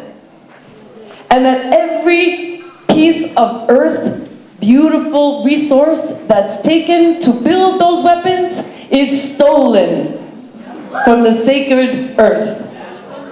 Stolen. And I got to experience that in my bones and in my blood. And my parents raised me in a faith-based resistance community, so it was always with love, not about hating this person or that person, but being really clear when violence was being committed, especially in your name, that you have a responsibility to step up, stand up, and act. So I went to this place and we hammered on this weapon. By the way, that weapon did not go out on its mission for 5 months, in case anybody wants to know how that went. And We did have M16s right to our heads, and we got interrogated by the FBI, and we got federal charges for sabotage, facing 25 years. It was my first time I've been arrested at that point many times, but never in jail. And so I had my first strip search, cavity search, shower, on and on and on. I had my first sobering moment when you're put in the chains and they don't look at you or say hi. You are not human. And I had the special designation of terrorist on my file for many years. Both times I've been in federal prison. So I got a little bit of hostility that I didn't even realize until afterwards where that had come from. So I'll always live in this skin, but I have choices. I have choices about how to stand here and now. So I learned while I was in prison, actually it's a long learning curve for me, but I remember going, when I got out of prison, I went with a friend to visit her husband at Ithaca. We went several times, and I was waiting for her to come out of her part of the visit, and I was looking up at the big wall at Ithaca, and the shift changed and all the guards came out, and I was thinking about all the prisoners in Ithaca and every one of the several million prisoners in the United States. If we took all of their crimes, quote crimes, if we took all the money that they're said to have stolen and put it up on a graph, and took all the people that they're said to have killed and put that on a graph, and then we put that alongside U.S. militarism, racism, colonialism, and put that up on a graph, we would see clearly what the real crime is. So I'm here today without my notes, like a repeating person, that I don't even want to hear someone use the word crime or criminal in my presence. It's sort of like the N-word. You don't get to say that word in my presence without me saying, let's talk about it. What is the real crime? Tell me what you think is crime. Because everybody I see inside prison and jail, every time I go there, is on the receiving end of the big crime. The receiving end of the big crime. So I believe that liberation starts in the imagination and the mind, and that free ourselves of the apologies of saying, oh, I just need to get a little better, and then I won't get in trouble. No, everyone that's in there is on the receiving end of the big scam. And the triplets that the Reverend Dr. Martin Luther King identified as racism, militarism, and materialism, called capitalism.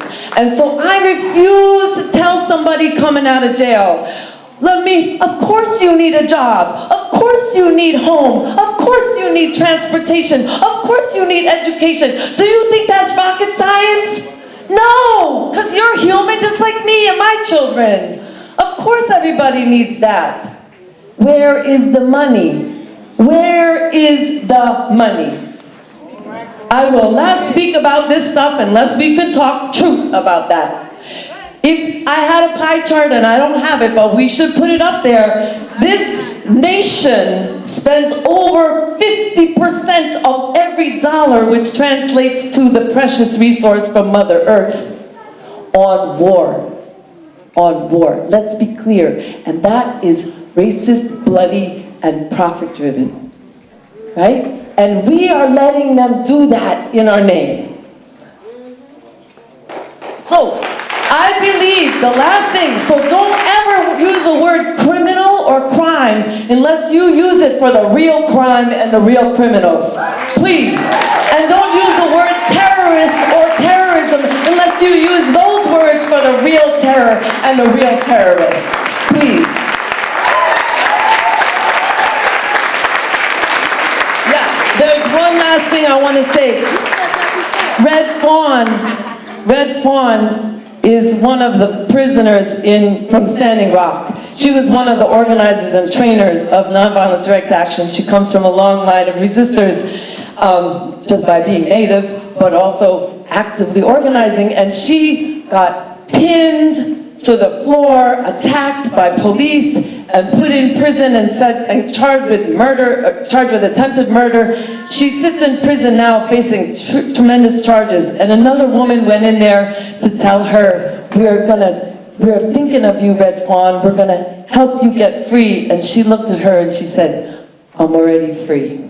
And those are my last words, because that is the key. Do not ever give away your freedom to a jailer. I learned that a long time ago. In your heart. Thank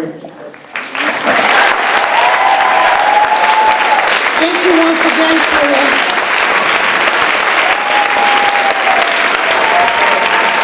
And speaking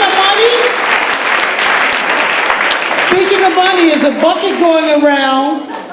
We will need some. And I feel kind of like I'm not good at this, but I'm getting better. I'm gonna get better tonight. It's a bucket going around for donations for this event. A lot more. Like, I thought in my naivete that I would just say, let's do this event. Let's make this happen. You know, I'm used to doing the small events at my house and different things, you know.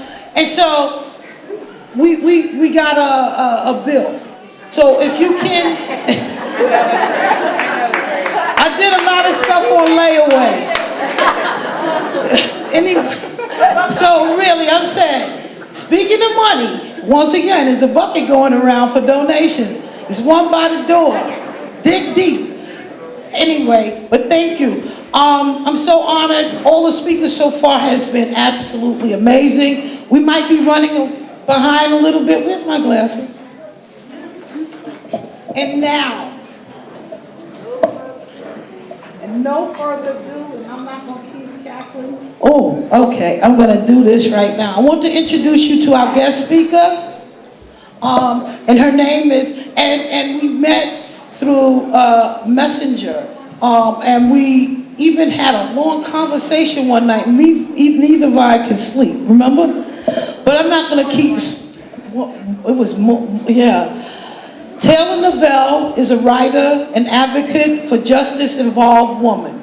She is the founder of the Who Speaks For Me project, which seeks to create a trauma-informed justice system for women, and recently started writing a program at the Central Treatment Facility, the Women's Jail in DC, sharing our stories to reclaim our lives.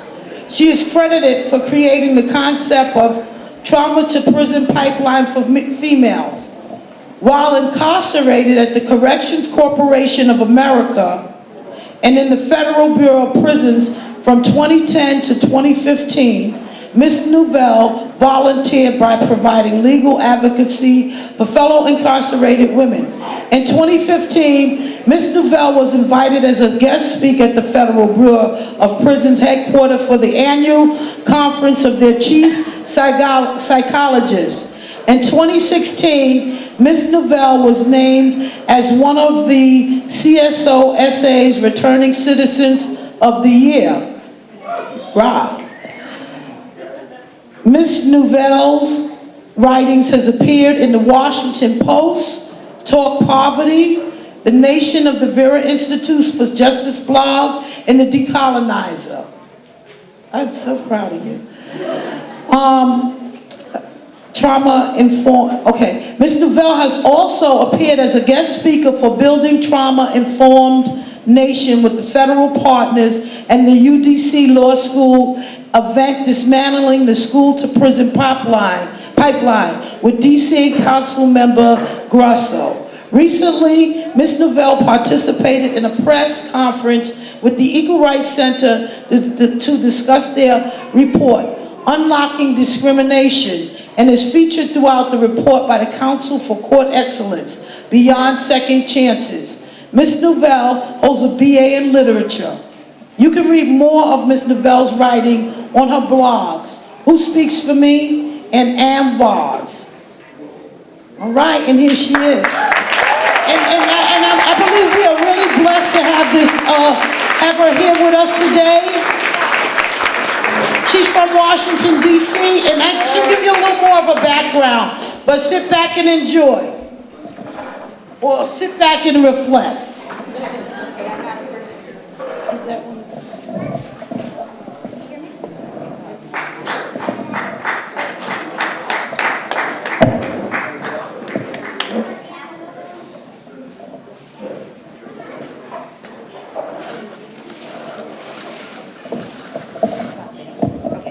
you hear me?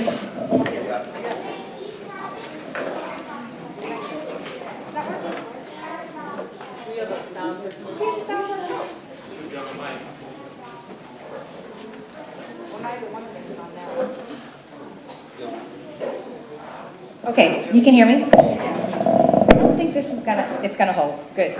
Okay, so I am not a person that can just speak off the cuff.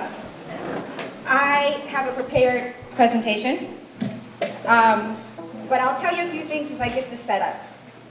I tend to be unapologetically inappropriate. But I'm gonna work really hard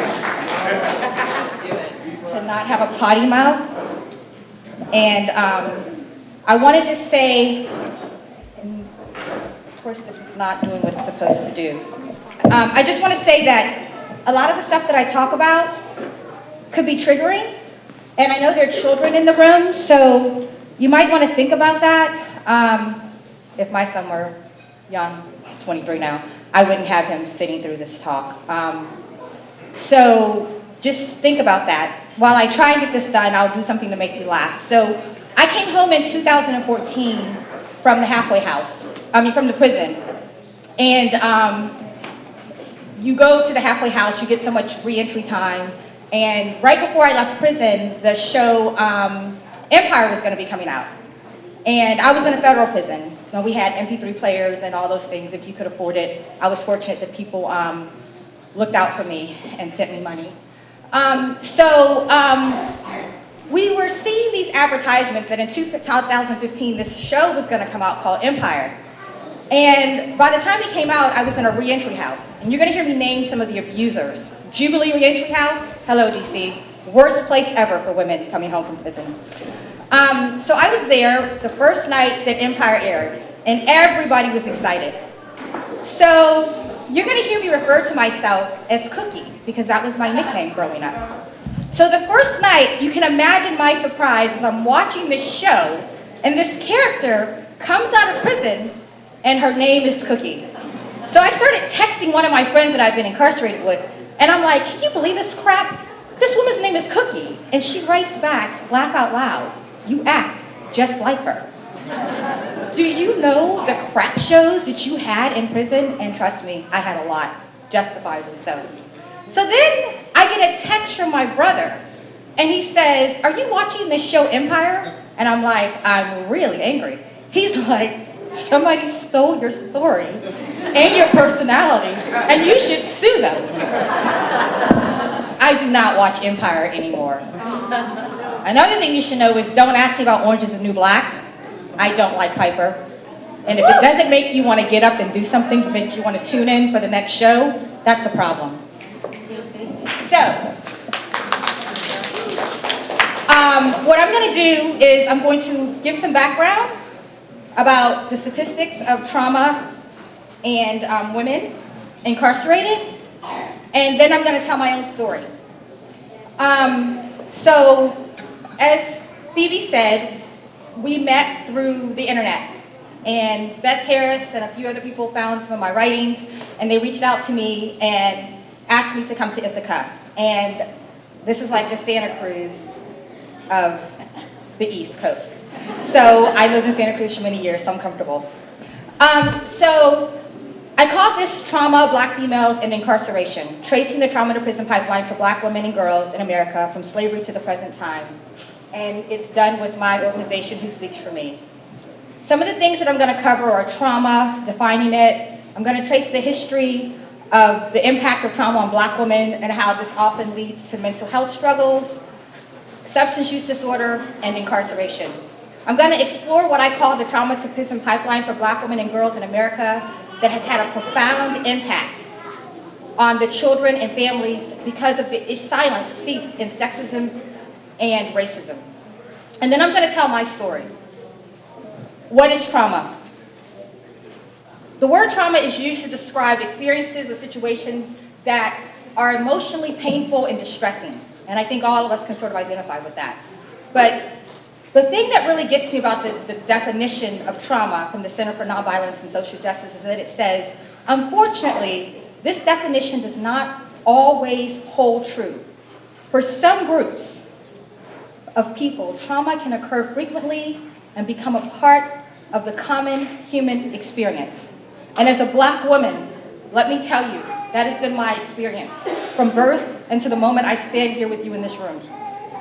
Traumatic events are extraordinary, not because they occur rarely, but rather because they overwhelm the ordinary human adaptations to life.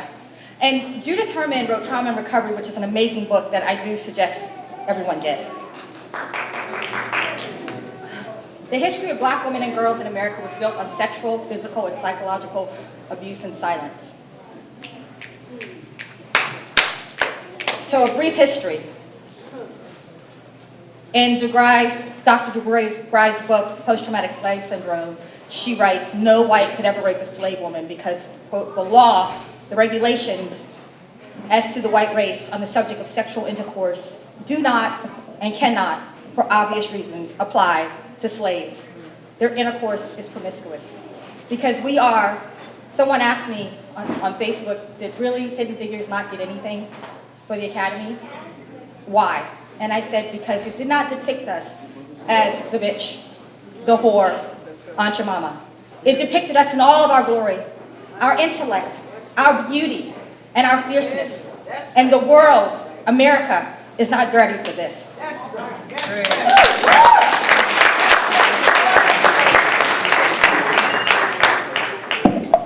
Yes. I'm sorry. Current slide. Sorry, I meant to do that. Can you see it now? No. See, it disappeared. Okay, there we are. There it is. So let's talk about violence against Black women. We have a double-edged sword as Black women because of patriarchy, because of racism. There are strict gender roles in general imposed.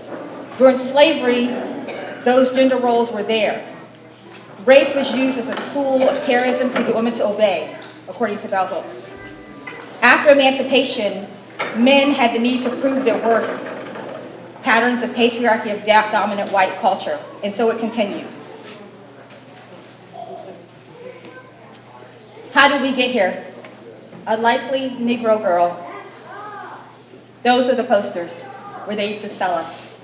This is the trauma that has been handed down, that has gotten us on the trauma to prison pipeline. Dr. DeGray says, the fact that white men could profit from raping their female slaves does not mean that their motives were economic. The rape of a slave woman by their masters was primarily a weapon of terror that reinforced whites' domination over their human property.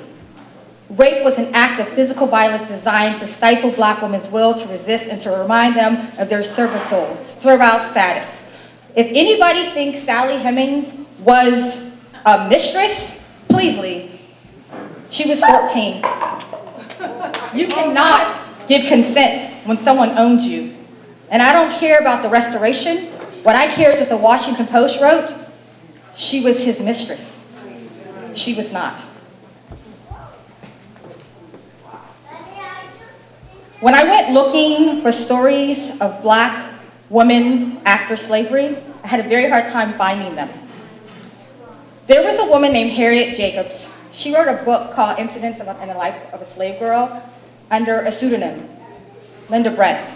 And I really identify with this because when I came home, I had so much shame and stigma. I started writing under Ami Bose. So she wrote this book, and actually she began to tell people that actually it was her. And Joe Figgin did a book called Systemic Racism, and he actually used her book and was telling her story. What we don't know is that during her lifetime, after she was a slave, when she was freed, Frederick Douglass was telling his story. And we all know about Frederick Douglass. But we don't know about the Harriet Jacobs. We don't know their story, just like you don't know my story, and the story of so many women like me who've been on that trauma to prison pipeline from birth. She wrote in her book, and then in an interview later, she said, "My master was, to my knowledge, the father of 11 slaves. But did the mothers dare to tell who was the father of their children? No, indeed, they knew too well the terrible consequences." And this is the thing of why I started Who Speaks for Me. Because just like in slavery times, everyone wants to talk about men and how they're overrepresented and how they carry this burden. We women, we black and brown women, we carry a burden that's so different. Let me tell you, it is a different story to be a woman in prison and to be black. Jacob said, "My heart was heavier than it had ever been before. Slavery is terrible for men, but it is far more terrible for women. Super added to the burden common to all, they have wrongs and sufferings and mortifications peculiarly their own, and we all know what those humiliations were." What happens to a mind when the body is violated? Once again, I went searching because we hear the stories of black men that were lynched in the name of white women's virtue. We hear about slave men who tried to escape and were shot down and killed. But where are the stories of the women who were raped, repeatedly beaten, had their children stolen and sold away? Where are their stories? They broke. They did things. They had enough. 19-year-old Celia, a slave from Missouri. She was 14. For 5 years, she was repeatedly raped. And one night, her mind broke. Her spirit just said enough. And she beat her owner to death. She later said to the reporter, "The devil got into me." She was hung. And it wasn't the devil, it was survival. Where are we today? This is the trauma to prison pipeline. Risha Meadows.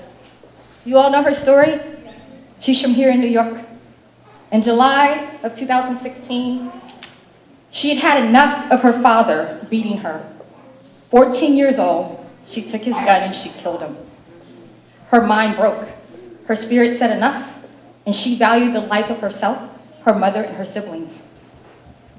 In January the 19th, her attorney was going to go back into court in 2017 and ask for her to be released into the community. She'd been held in a juvenile facility, which we all know is just jail. The aunt, the sister of the father that had been killed, told the paper, "My niece needs help. She shouldn't be out walking around. I love her, but there is something wrong here. A child doesn't just shoot her father. She has psychological problems." You think? Yeah, children do kill their parents. I wrote a piece on my blog called "I Am Risha Meadows" because at age 9, I plotted to kill my mother and stepfather, and I got as far as the door with the knife in my hand. And I do not know what made me turn back, but years later, I would turn that anger on myself and almost die several times at my own hands. Risha Meadows was released to a psychiatric institute on January the 20th, the day the Orange Man took office. And I'm really here trying not to be inappropriate, so just let me know. What struck me as so humbling is that this little girl who had experienced who knows trauma, enough to push her to kill her own father, was so excited. She wasn't going home. She was going to a mental institution, and she said, "I'll be able to walk around outside. I'll be able to lay in the grass." That's a little girl. I want you to look at these numbers, and I want you to know something. I fit every one of these categories. Almost 90% of women who are incarcerated in America today are survivors of sexual violence. Almost 80% survive intimate partner violence. And 60% are Risha Meadows. They survive caregiver violence. That's violence in their childhood. We are locking up women for surviving. I want you to look at these statistics. Everyone keeps talking about men disproportionately being represented in the prisons in the black and brown. And while they're disproportionately disrepresented, they don't make up the majority. 44% of the women who are incarcerated in America today are black. I was a part of that statistic. 15% are Latinas. 5% other racial ethnicities, as compared to 36% of white women. Black women are 2 times as likely as white women to go to prison. And let's be clear about something, the women that we're locking up, 82% of them are incarcerated for non-violent crime. 2/3 of women who are incarcerated in America are the mothers of school-age children. What do you think is happening to our children? What do you think is happening to them? We are locking up black and brown women. We are funding a system on the labor of people like me because our minds might snap, because our souls are broken. And there's no treatment. I want you to understand this. There is no treatment.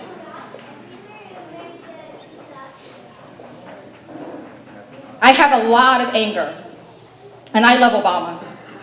I think he's an amazing man, but he really pissed me off. He went to a men's prison, and he said, because I wanted to highlight that there are human beings behind these statistics, I visited a prison in Oklahoma, the first president to ever visit a federal prison. And all I kept saying is, let me tell you about Wendy, who was across the hall from me at Alderson Federal Prison Camp the night that you won your second election. She woke everybody up and said, wake up everybody, the president's still black. Because the women believed in him. They believed that he was going to make change. And when you look at those pardons and those clemencies, the women were left out. He went on to say at the Congressional Black Caucus, because I got the transcript because I was asked to be at this event behind closed doors. No one's talking about it in the public domain. He went on to say a few things. We don't often talk about how society treats black women and girls before they end up in prison. We know when we look at Risha Meadows, don't we? Although in these discussions, a lot of my focus has been on African American men and the work we're doing with my brother's keeper. Where is my sister's keeper?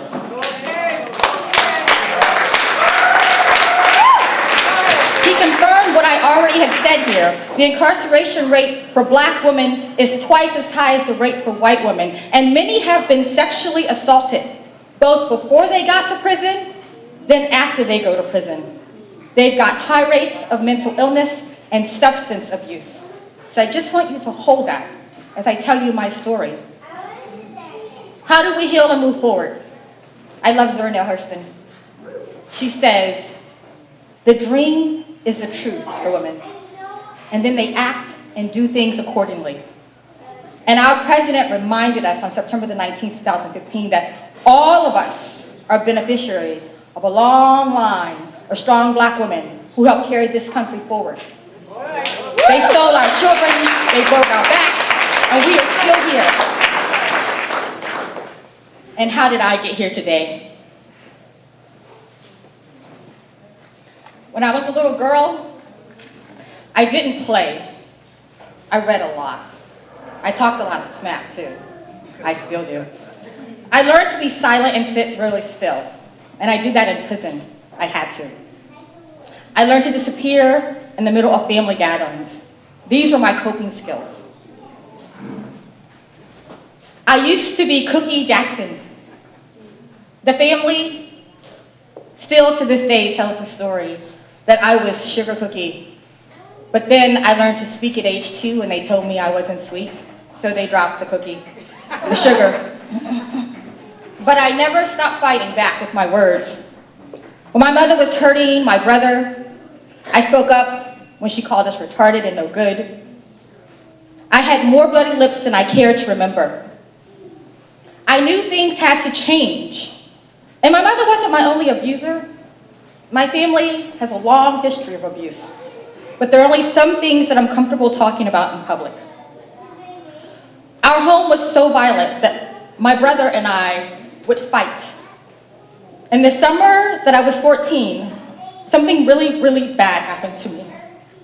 Something that I do not share publicly, not even in my writings. But that summer I needed peace, and Marty is a joker. He is the clown to this day. He's 48, I'm 47. We're 11 months and 11 days apart. He's 1169 and I'm 1269. You couldn't get any closer. He wouldn't leave me alone this one particular day, and we've been fighting. He yanked the phone out of the broke the socket. And I got so mad, I watched him brushing his hair, and I took a Ginsu knife, if you all are old enough to remember those knives they used to sell on TV, and I stood and watched him, and I threw that knife. And it slit his ear and his neck, just missing his jugular. I had to run downstairs to the payphone and call 911. And I knew something had to change. My mother came home later and kept saying, I don't know what happened here. You all said you were playing with knives. And she said, but Cookie, I think you could kill a person. And I've always been a woman of faith. I was a child of faith. And I prayed without ceasing. And I made a decision. I could kill someone. And I've never been violent since. When my mother beat me so badly and left strangulation marks on my neck and called my high school and said, I'm going to kill her, I thought of my older brother and what I had done. And when the administrators asked me, I said, yes, she hurts me. After many hearings, I went from one foster home to another. They did not remove my brother or my younger brother. Then I started seriously plotting my own death. I intentionally overdosed my junior and senior year of high school. Each time I was rushed to the hospital, then put on a psychiatric unit. But here's the thing. I am what they call highly gifted. And I was a brown girl who was highly gifted. And everyone just thought if we can get her to college, she will be okay. So I went to college and was told, you are so unusual. You are amazing. Then some really bad things happened in college to me. And I ended up with a 5150, which is also a 72-hour court-ordered psychiatric hold. I was still a ward of the court, and my social worker flew out and found me a therapist. She was good, but she could not see me because I was so amazing, so articulate. After college, I returned to DC. I worked as a paralegal. I struggled with my mental health and sexuality quietly, alone. I had plans to become an attorney for neglected and abused children. And then I became pregnant. And I moved with the man who would later become my abuser and husband to California, Santa Cruz. Then I became Khalil's mom, and I found my heart, but I had not healed. I am proud to say I was a good mother, but I was full of shame, anxiety, and fear. I hid, and things did not get better in my head. I chose to flee my abuser when a family court judge told me that I was obviously crazy because I was leaving this good, educated, white man to be with women. I fled because there was a restraining order against him to protect me, and this black female judge said to me, I can tell you are crazy by the way you are shaking in front of me. And see, it would take me years to realize that that's trauma. I had to stand next to my abuser after being a stay-at-home mom for 5 years and hear him accuse me and say that because I was abused as a child, I was going to grow up to abuse my son. And he, as he worked on his PhD in physics, was now ready to take my child from me because I chose to leave him. For 3 years, my son and I lived under different names in London, and then I returned. I chose another abuser, and eventually, I lost my son, and he was sent to his other parent.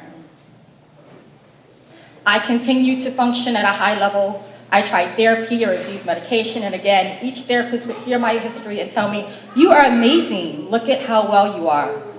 I made more poor choices because I was broken and untreated, trauma festers and grows. I ended up serving 4.5 years in prison, and this is where I deviate in my story. Because in the past, I've given this talk, and I never tell why I went to prison. Mainly because I had a high-profile case, and it is too difficult to tell you in one sitting all the things that conspired against me. But there's a documentary being done about me now, and Gabriella Belosova and Mark Isaac will be really happy that I shared this piece about my story. I say don't judge until you know a person's history, because the Washington Post has broken the links to my op-ed pieces, but the article that they wrote 7 years ago, they refused to break that link because they sensationalized the story. My ex, she's a judge. Judges, lesbian, stalker. I have talked about my book that I'm working on. I won't tell you the actual title, but when I first started working, I thought about Grover. There's a monster at the end of this book. And I said, it's going to be called, There's a Stalker at the End of This Book. Because we all know Grover's not a monster. So, this is what I was charged with. Breaking and entering, unlawful entry, and stalking by trying to commit suicide. This is my story. I lived with this woman for 10 months. She's a family court judge. She was taking children of color from their parents and giving them to white people. She was a liar. And she made me feel incredibly special because I had lost my child. The judge did not sentence me to any time for giving false statements to a passport officer. They had dropped the international parental kidnapping charges. But I had told her my story before we began dating. And right before I tried to kill myself, I found a file where she had researched me for 3 months, pulled the restraining order that I had against my husband before I went into hiding. And when we first went out, she told me, I know none of this. And I broke. We broke up, and on the day that we broke up, I went back to the house that I had been living in with her, expecting her to come home. She didn't come home. I went to the attic. I started getting boxes, because that's where you keep your boxes. And I took her psych meds, because I wasn't on psych meds until I got involved with her. And I tried to kill myself. There was no charge until after I filed judicial misconduct against her. And while the papers want to say all these things, all of my charges occurred on the same day, but they were not run concurrently, but consecutively. And even if I did everything they said, the only person I hurt was myself. I tried to kill myself because I was so broken. You can't have breaking and entering without an underlying charge. My underlying charge is stalking by trying to commit suicide. Nobody asked the question of why is Taylor being tried in the courthouse where her ex is a sitting judge? There was no venue change. The Washington Post doesn't tell you that. At my sentencing, these are the things her colleague, Judge Russell Cannon, said to me. You are an annoying and irritating person. You have made people abuse you. This was after the stories that the prosecutor brought up of one of my exes running me over with her vehicle and me having to have 2 surgeries on my feet. This is after the evidence that there was abuse by my ex-husband and that the woman who I was with before my son, after my son and I came back from London, had came to my place and pulled a gun on us. He said that I did not deserve to be a mother. And then he said, I can think of nothing worse than taking a son from his father. I can. Taking a son from his mother.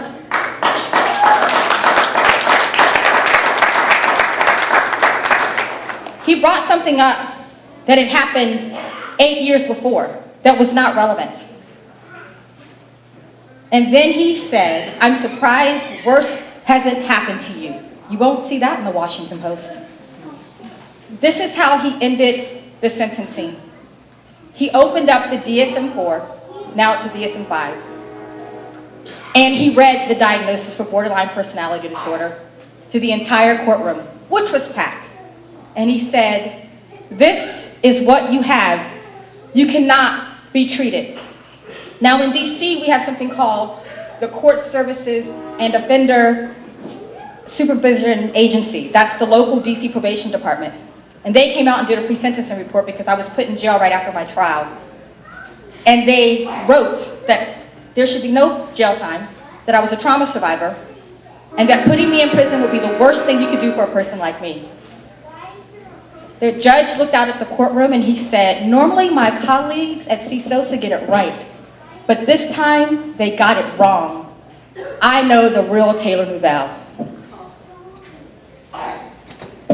I went to prison and I was abused there. I was released with very little mental health treatment. I went to prison and I learned I was a survivor of trauma. The picture here in the khakis, I was at Alderson Federal Prison Camp. And while it's not great, It's a lot better than being locked in a cell and having cameras. It's a beautiful compound. You move around on your own. But I was physically and sexually abused. And when I told, just like in my life in the free world, I was punished. And I was shipped to the secure female facility in Hazleton, where they lock you in a cell that's meant for 2, but they have 3. Within 2 weeks, I was attacked, locked in that cell. I went to prison and I survived. But let me just tell you, I spent so much time on suicide watch in these big turtle suits where it was so cold. And the last 6 months of my incarceration, I spent about 90 days between suicide watch and the SHU, the segregated housing unit. Not because I was necessarily suicidal, but the officers did not like me because I have a big mouth and I know my rights. And I didn't advocate for myself, but I advocated for everybody around me. So they would punish me. And one day, the last time I was on suicide watch before I came home, I looked up at the ceiling and it was so cold, and they keep the lights on you, these bright lights, and you can't pull the covers over your head, and there are windows everywhere. And I said, who speaks for me? How do they know that I'm alive? They disappear you in prison. If you don't have access to people, you don't know that you exist. When I came off of suicide watch that time, I sat down and I wrote up a business plan called Who Speaks for Me? And I said the first thing I'm going to do when I get home is I work to rehabilitate myself from trauma is I'm going to rehabilitate my character, because the people that wrote those articles, Keith Alexander of the Washington Post, are liars. I am nobody's stalker, and the person I've hurt the worst is myself and my son, by virtue of not being able to see my mental health struggles and having shame and being so highly gifted. I went to prison and I discovered that had people believed my story, believed my truth, and believed in me, I would have been treated and not in prison.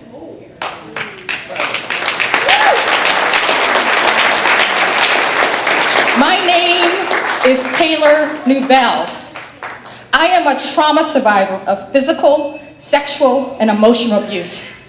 I am a survivor of the prison industry and the mental health system. Who speaks for me?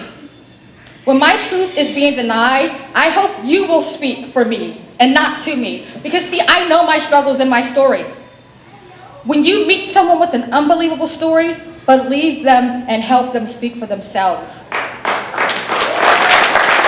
I stand before you today because some amazing people believe me.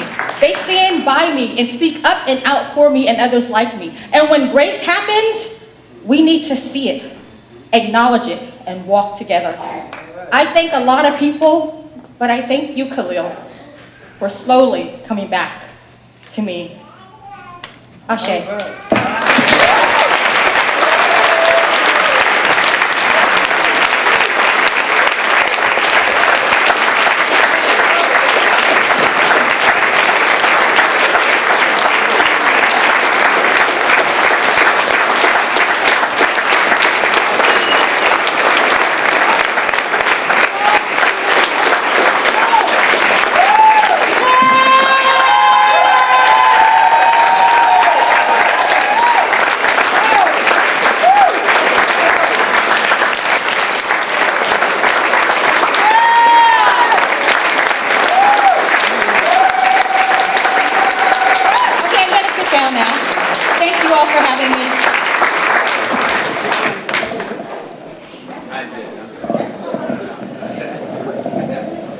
Absolutely. Oh my God. Amazing. Can we get one more round of applause for Taylor?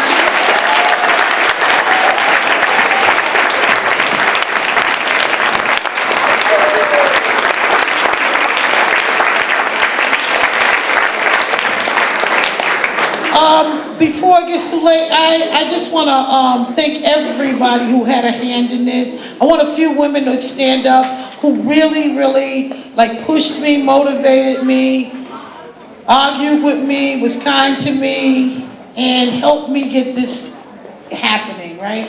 I want to thank Decarceration Tompkins.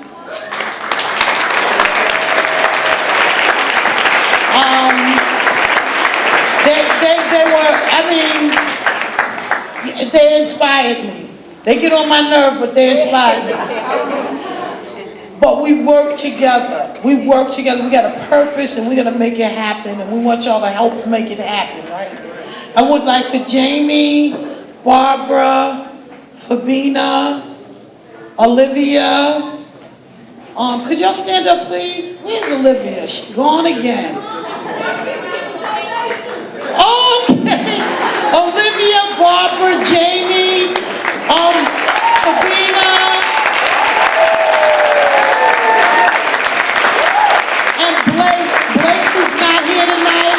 She wasn't feeling well, but she will be at Lot 10 afterwards for the dance party. Don't forget. I want to thank y'all very much. I know I was a pain, but so were y'all. I want to thank my Cheryl Fabina, who always comes through no matter what. Of Sandra Bland, and teaches the history of the anti-lynching movement and its relationship to the Black Lives Matter movement. So thank you all very much. We hope you digest.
Strange fruit hanging from the poplar trees, from the poplar trees.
poplar trees.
Turn off the lights.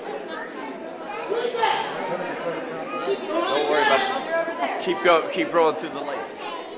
Yes. Everything you want to see from the Mr. Clean Show.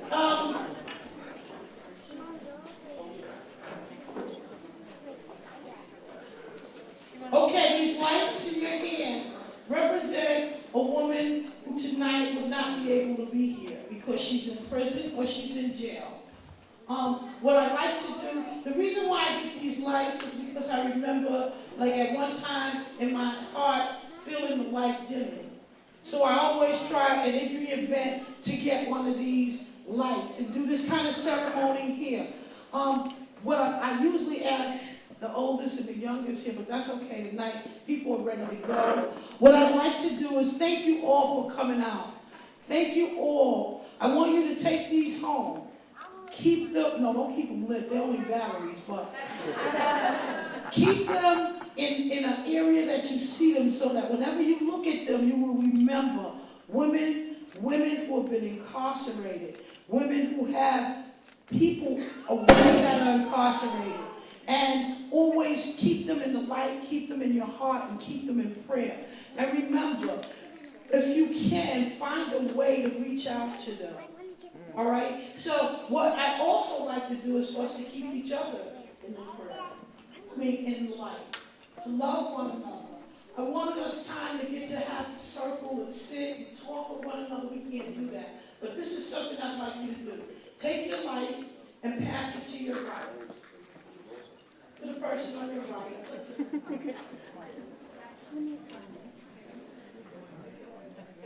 And once we've done that, that is your person that you can either find some time to make some time to come together and get to know one another in a deeper way. So I hope you're standing by someone you don't know. But if you're not, that's okay too.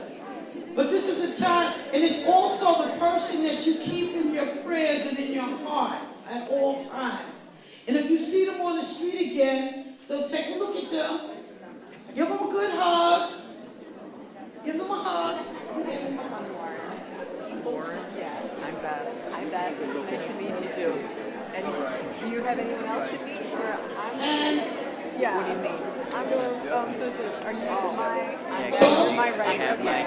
And when you see them on the street, don't pass them by. No matter how busy your day is, or how hurting or painful your day is, give them a hug, or give them a high five, or give them a hunch, or give them just let them know you love them, right? I love you.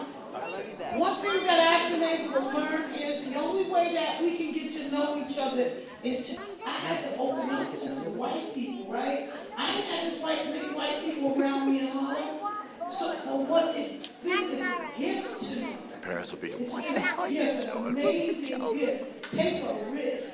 When y'all say, I like going into their meetings and they act like they don't like me. Yeah? We don't. But so tonight,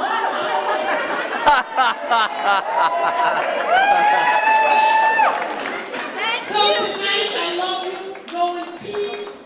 Love somebody and remember the women. Remember, and if you get a pen pal, I mean, okay, I'm gonna keep it real. If there's something that you can do to to make sure that a woman coming home or a woman away is felt loved and nurtured. Let's do that for them. Thank you. Good night. Thank you.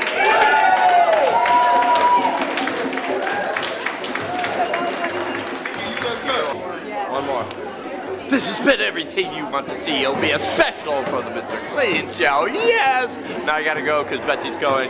Thanks a lot, Tom. Thanks a lot, Frank. Everything. Thanks, Phoebe. Thanks, everybody, for the Mr. Clean Show. Yeah! Thank you, bro.